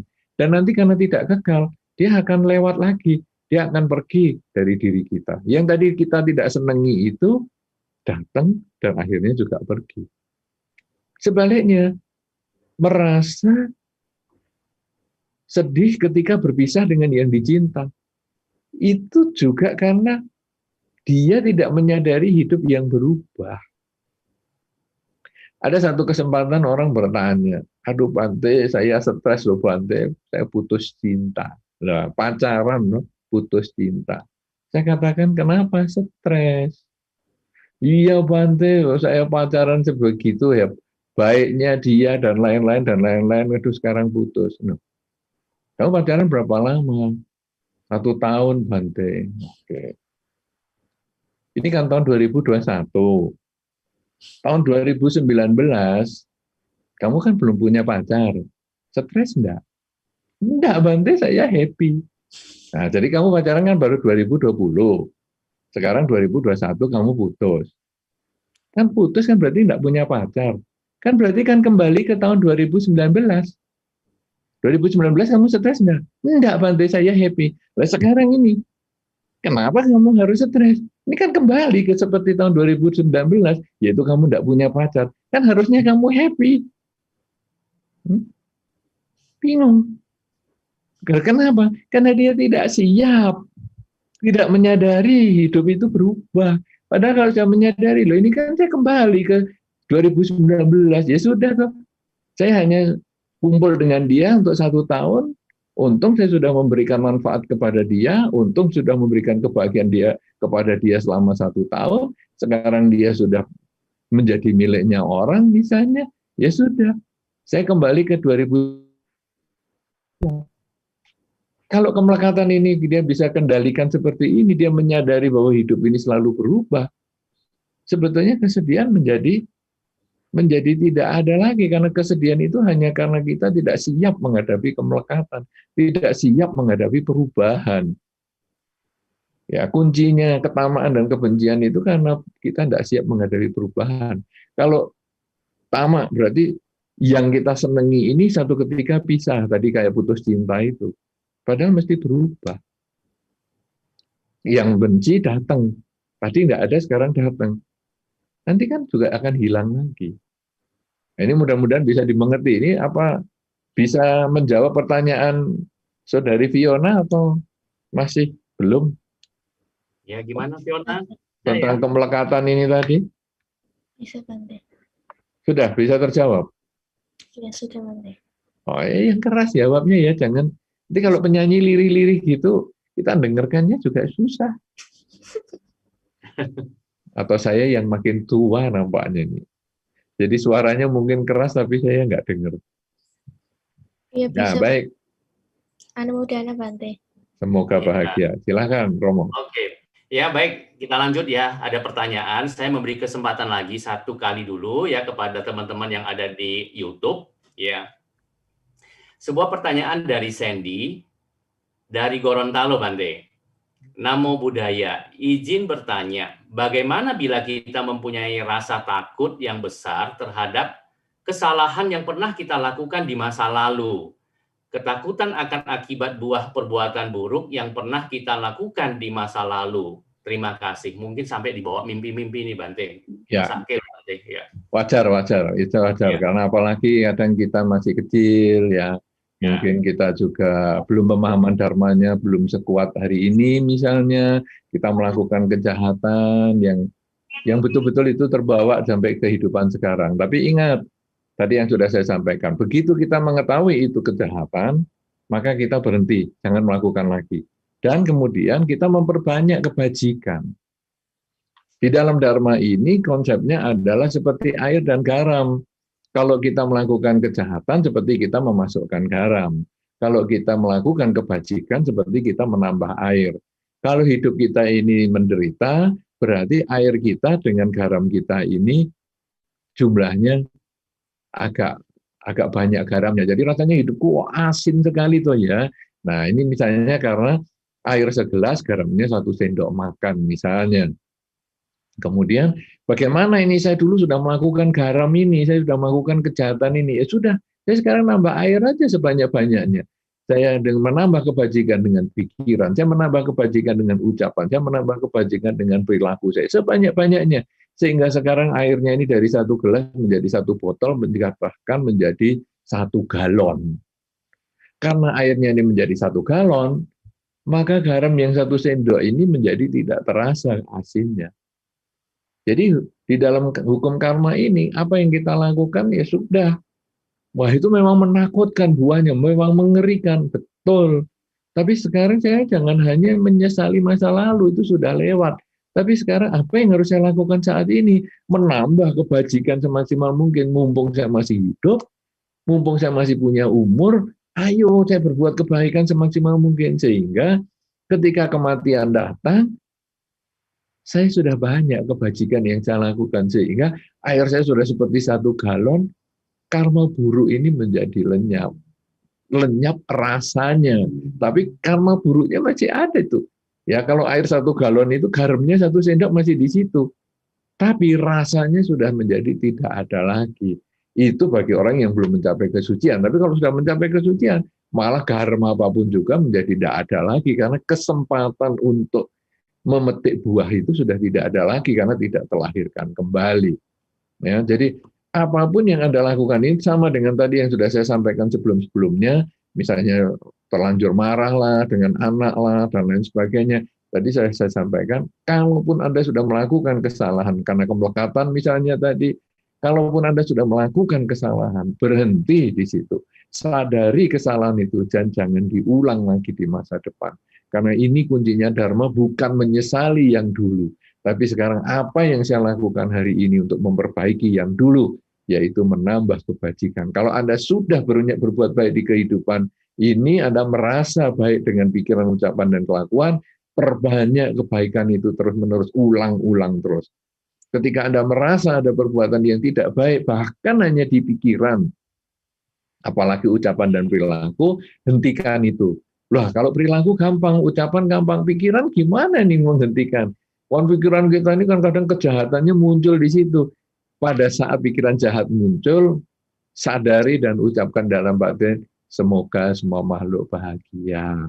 Kita mengulang kalimat itu, semoga semua makhluk bahagia. Jadi pikiran jahatnya muncul, kita sadari dan kita ganti dengan kalimat semoga semua makhluk bahagia.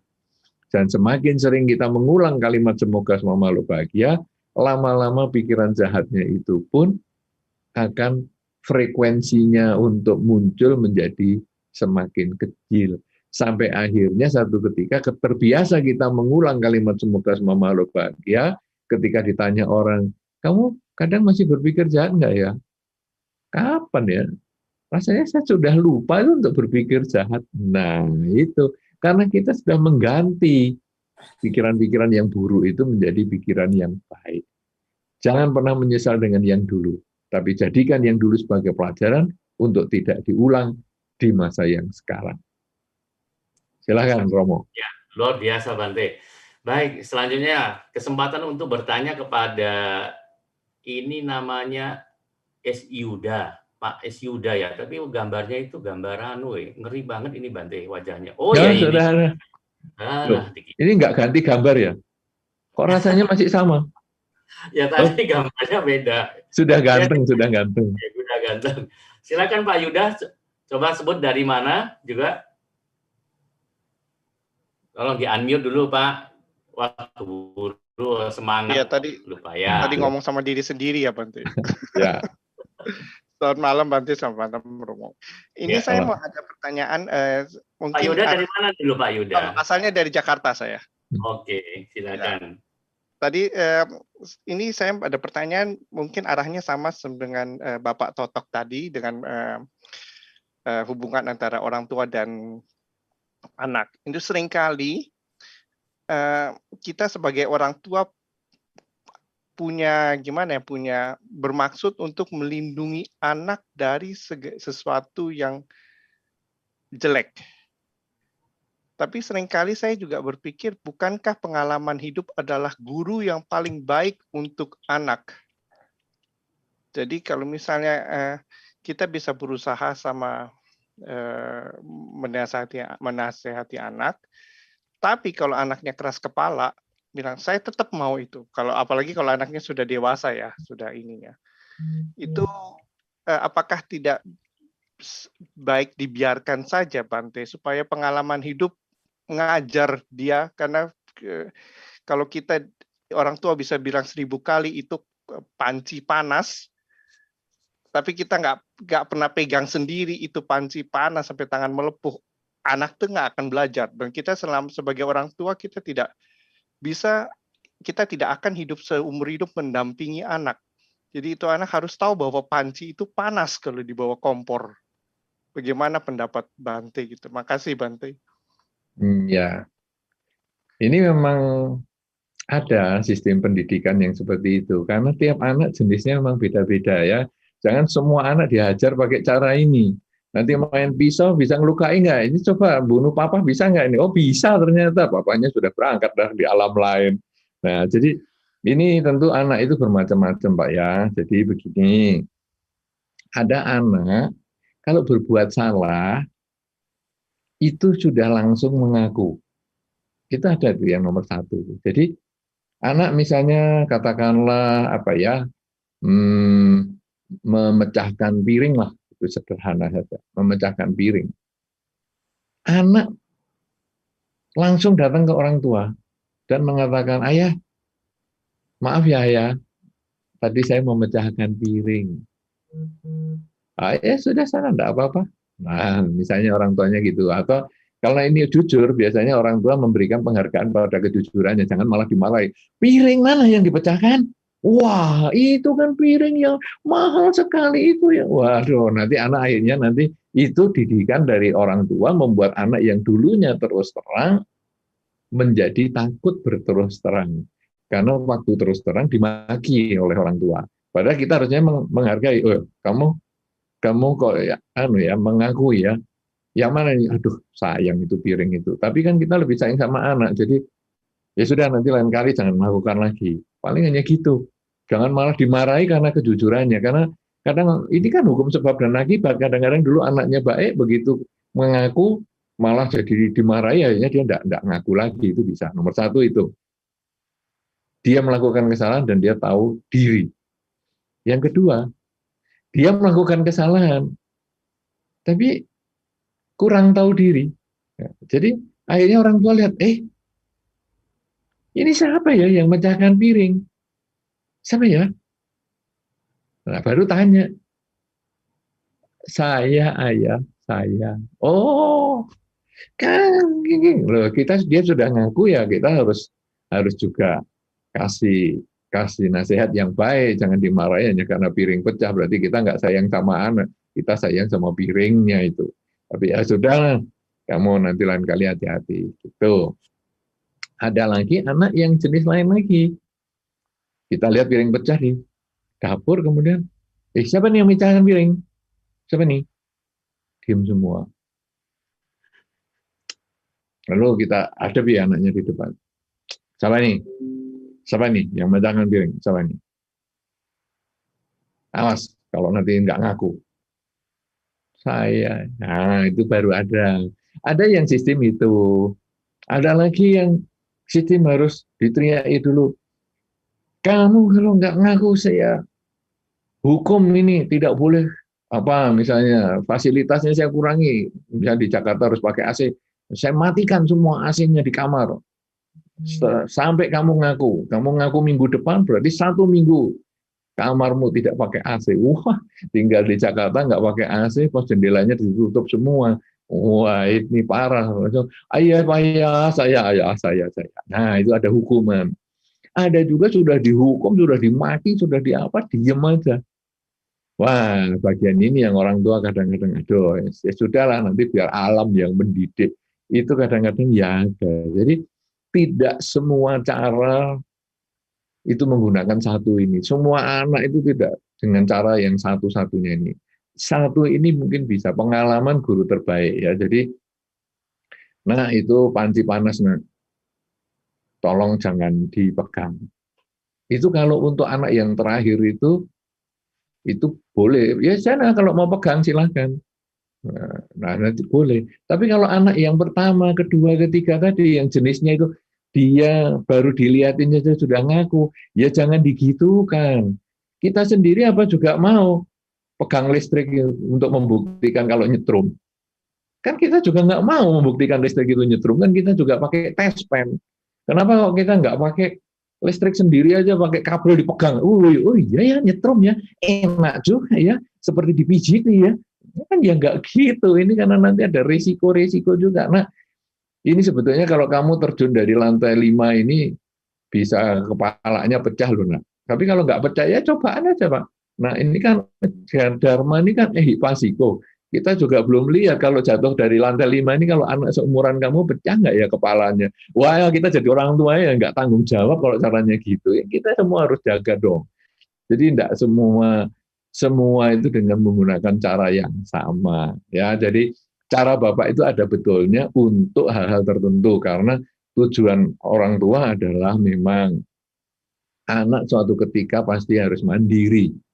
Anak itu pasti akan berpisah dengan orang tuanya dan dia harus hidup sendiri di luar yang belum tentu sebaik orang tua. Karena kalau orang tua, anak mau minta apa dikasih, mau minta apa dikasih. Tapi kalau di dunia luar, dia sudah kerja setengah mati pun belum tentu mendapat apa yang dia inginkan. Sehingga anak perlu diajar mandiri itu betul. Tapi tidak selalu dengan cara yang Bapak sampaikan tadi. Ada banyak cara dan itu tentu membutuhkan komunikasi, membutuhkan waktu, membutuhkan pengarahan, pelajaran, dan kadang juga meminta bantuan teman, meminta bantuan orang yang didengar nasihatnya oleh anak, karena kadang-kadang kita sendiri sebagai orang tua mungkin tidak tepat waktunya waktu memberikan nasihat kepada anak. Atau mungkin kita sendiri tidak tepat caranya menasihati anak. Kadang orang tua mengatakan, "Nak, zaman aku dulu, nak, enggak seperti ini." Lah anak akan menjawab dengan mudah, ya zaman apa-apa dengan zaman saya memang beda. Ya salahnya siapa papa punya anak di zaman hari ini yang beda zamannya papa? Kenapa enggak punya anak zamannya papa aja supaya hidupnya lebih enak punya anaknya? Nah, malah dijawab begitu kita bisa stroke, kena tekanan darahnya naik. Jadi kita harus membuat kata-kata juga yang baik sendiri, waktunya juga yang harus tepat, orangnya juga harus tepat, saatnya tepat, dan itu semua butuh keterbukaan dan butuh pengertian. Watak anak itu kan tiap orang beda. Begitu ya Pak. Mungkin nanti Pak Romo Darmanadi akan lebih jelas karena beliau yang pelaku punya anak. Saya kan hanya pengamat saja. Saya pasangan hidup tidak punya, apalagi anak. Ya, mungkin Romo nih bisa sharing-sharing gimana didik anak.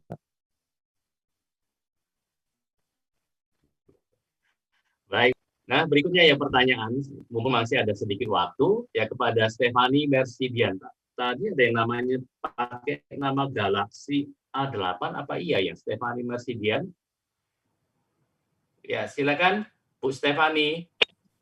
Oh, bukan. Selamat malam. Selamat malam, Pak. Selamat malam. Malam, yuk mari. Saya Fani dari Jogja.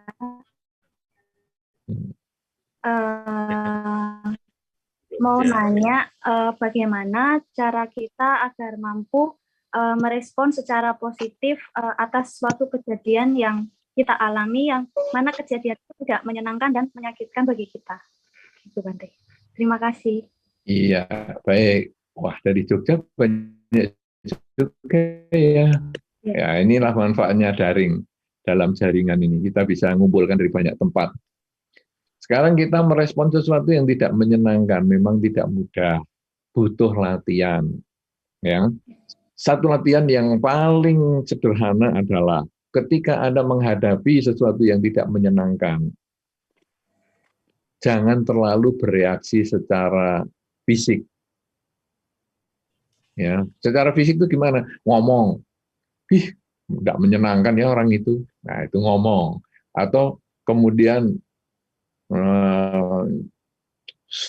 minggir sana, pergi. Itu melakukan tindakan fisik-fisik seperti itu sebaiknya jangan. Waktu kita sedang tidak suka itu munculnya kan dari pikiran, karena harapan tidak sesuai dengan kenyataan. Kita ada pilihan mau ngomong, mau melakukan tindakan tertentu, atau kita diem dan tidak melakukan tindakan apa-apa. Nah, saya menyarankan untuk yang tahap pertama adalah diem dan tidak melakukan tindakan apa-apa. Kita diem dulu. Tidak menyenangkan, waduh si A ini kok datang ya. Aduh, aku nggak suka sama dia. Tapi kita diem dulu. Kalau Anda mau pindah tempat, karena ini misalnya Anda di wihara misalnya, dia sudah orang yang kita benci duduk di sebelah saya lagi. Nggak usah langsung begitu dia mau duduk kita langsung pergi, nggak usah. Kita diem dulu. Kemudian nanti beberapa menit kemudian baru kita pelan-pelan pergi. Supaya kita tidak memancing permusuhan secara langsung. Karena tidak suka masih milik kita. Saya nggak suka sama si A. Tapi belum tentu miliknya dia. Dia menganggap kita mungkin baik-baik saja.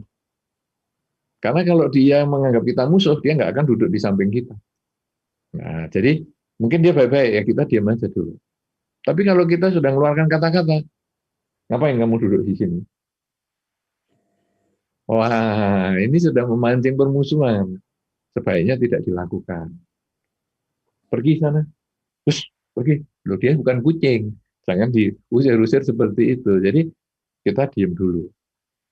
Nomor satu. Nomor dua, kita dalam kehidupan ini sering ketemu dengan yang tidak menyenangkan. Makanya nomor dua, kita harus berlatih. Yang disebut dengan kerelaan. Jadi kita sering mengucap kalimat yaitu memang dia begitu. Memang dia begitu. Ini diulang-ulang. Memang dia begitu, memang dia begitu. Sehingga ketika dia duduk di samping kita,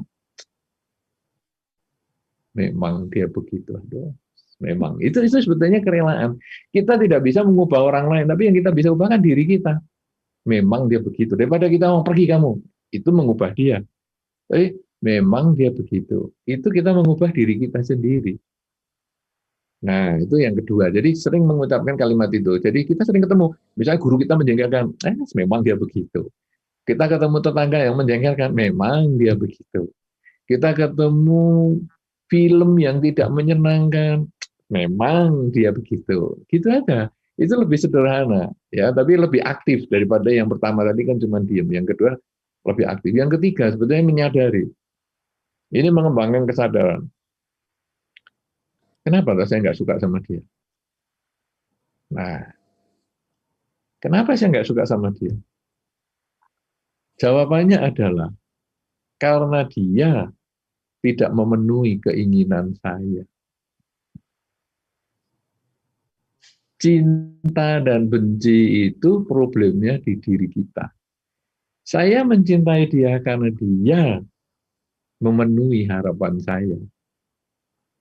Saya benci dia karena dia tidak memenuhi harapan saya. Saya kecewa dengan dia karena dia tidak memenuhi harapan saya. Jadi yang membuat diri saya kecewa dan lain sebagainya adalah pikiran saya sendiri, keinginan saya sendiri. Kalau sudah pikiran saya sendiri, keinginan saya sendiri, kenapa saya mengorbankan orang saya?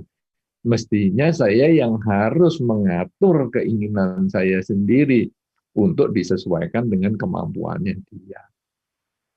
Nah, kalau kita sudah masuk ke tahap yang ketiga ini tahap yang dalam, karena kita mengembangkan kesadaran setiap saat. Karena ketemu dengan yang tidak menyenangkan itu hampir setiap hari pasti ada.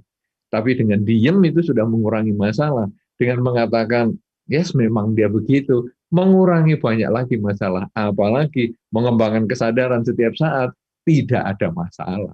Karena nanti Anda akan ketemu dengan siapa saja, itu problemnya hanya di keinginan Anda, harapan Anda yang tidak tercapai.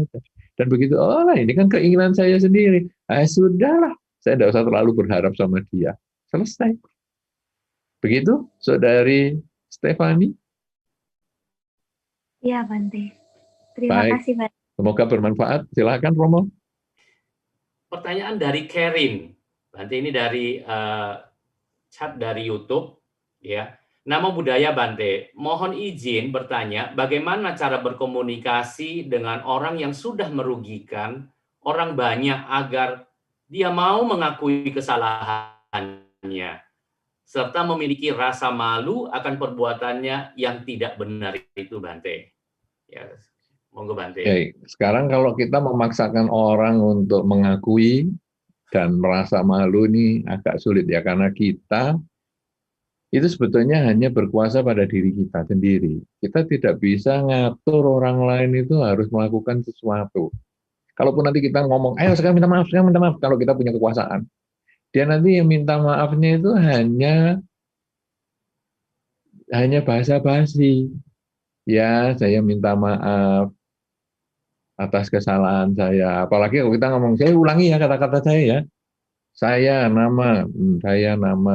Meminta maaf, kalau tidak akan mengulang. Nanti akhirnya kita hanya membuat orang itu jengkel. Nah, jadi sebetulnya kadang-kadang apakah saya itu memahami dia? Apakah saya itu orang yang dipercaya dia untuk berubah?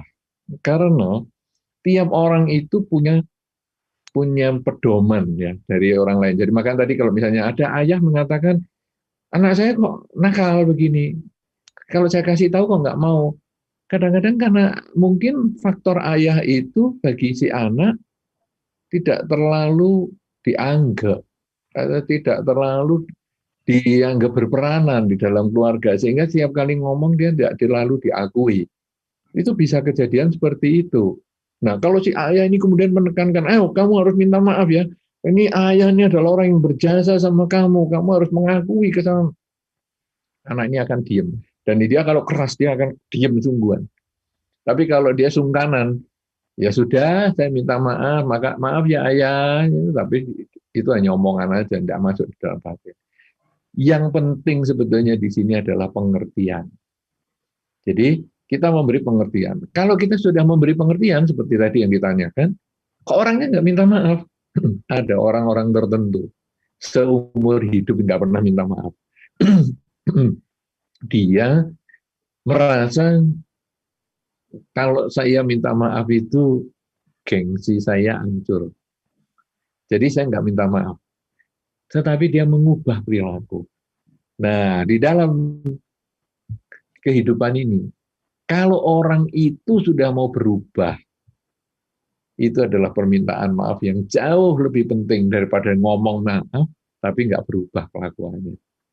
Misalnya datang terlambat, maaf ya, besok diulang lagi, maaf ya, diulang lagi. Itu dia maafnya itu hanya omong kosong. Tapi ketika datang terlambat, tahu nggak kamu terlambat? Tahu Pak. Tapi nggak ngomong maaf, ayo ngomong maaf. Enggak, dia diam aja.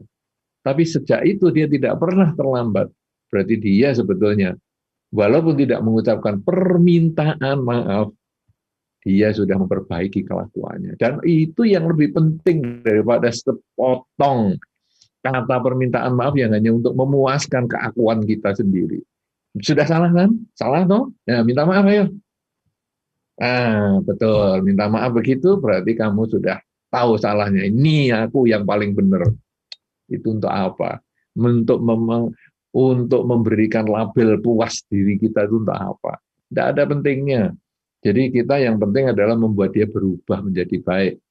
Ya, tapi kalau sekarang kok dia tidak berubah, sudah saya kasih pengertian kok nggak berubah. Nah, mungkin cara kita ngasih tahu yang tidak tepat. Ada banyak cara. Soalnya orang itu kadang teori komunikasinya ini nggak jelas. Orang komunikasi itu adalah untuk dia bisa memahami, bukan saya mau ngomong apa, suka-suka saya. Kamu ngerti nggak ngerti, itu urusanmu. Nah, dalam teori komunikasi sebetulnya saya harus memilih kalimat yang cocok untuk dia. Makanya kalau Anda kepada anak kecil misalnya, 1 tambah 1 berapa? Ayo berapa? 1 tambah 1. Itu sebetulnya kita menggunakan bahasa anak kecil. Kita tidak mau 1 tambah 1 berapa? Dia itu anak umur 5 tahun, 1 tambah 1. Ya nangis dia. Tapi 1 tambah 1 berapa? Berapa ya? Nah, ini coba saya kasih jeruk. Ini 1 jeruk. 1 tambah 1 berapa? Nah, jadi itu sebetulnya alam ini sudah mengajarkan kepada kita bahwa kepada siapa kita ngomong. Jadi kalau kita sekarang sudah merasa sudah menjelaskan ke dia, tapi dia kok nggak ngerti, kadang-kadang mungkin penjelasan kita sendiri yang nggak tepat. Ini bahasanya harus diubah, bahasa untuk bahasa dia.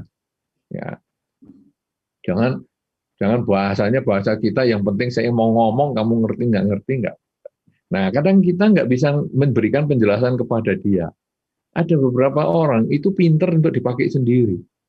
Mau jelaskan orang, malah orang puyeng. Ini ngomong apa loh, ini kita nggak ngerti, karena pinternya dipakai sendiri. Kalau gitu, kita kadang minta bantuan orang lain. Nah, makanya kadang di keluarga itu ada ayah dan ibu.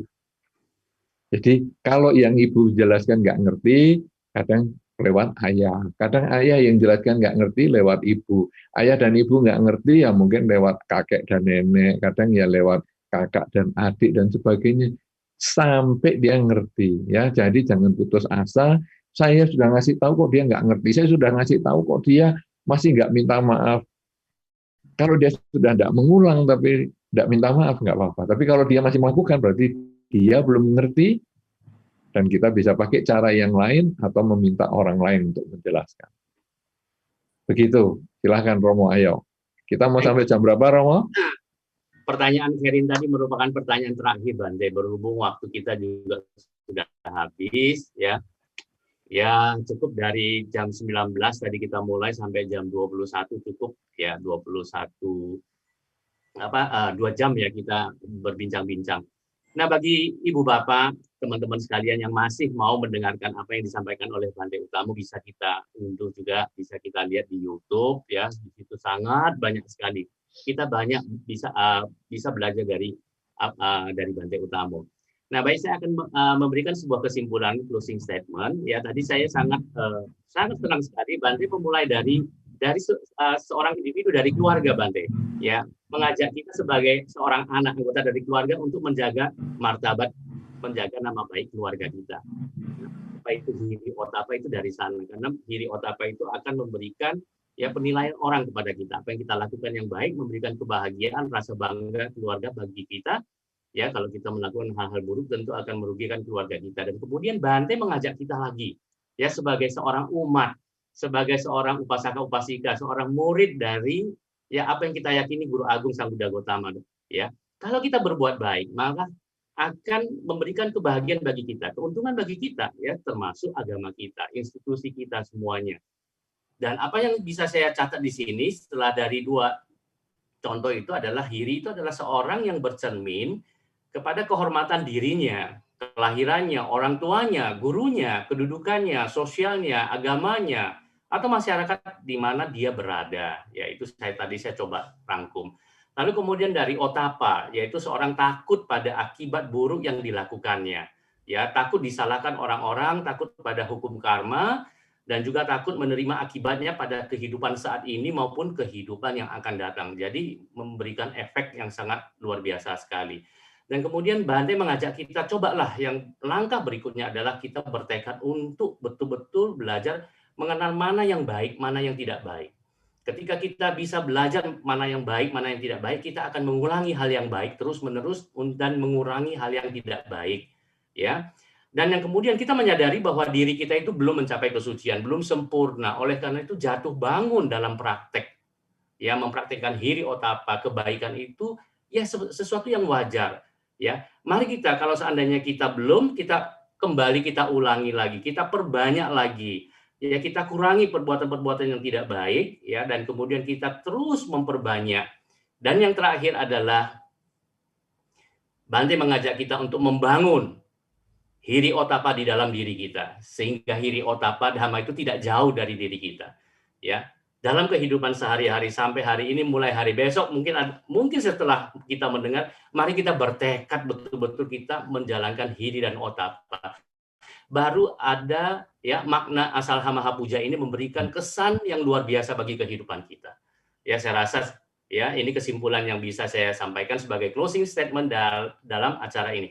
Nah, bagi teman-teman ibu bapak sekalian yang untuk mengetahui kelanjutan kegiatan ini, silakan melihat di chat ya yang sudah disampaikan oleh panitia, linknya itu, sehingga kita besok tidak ketinggalan untuk mengikuti asal hamaha puja. Ya, saya sebagai moderator sekaligus MC mengucapkan anumodana kepada Bante, banyak terima kasih Bante. Ya, sebagai closing mari kita bersikap anjali, ya, kita bersama-sama mengucapkan, saya akan memimpin, ya, kita menundukkan kepala, bersikap anjali, memberikan hormat kepada Bante, ungkapan terima kasih kita kepada Bante. Ya, mari, sudah? Oke. Oh, kata Wandamini Bante. Abhiwadana silisa nidang uda bedayino tataro dhamma wadanti ayu wano sukang pala. Sadu, sadu, sadu.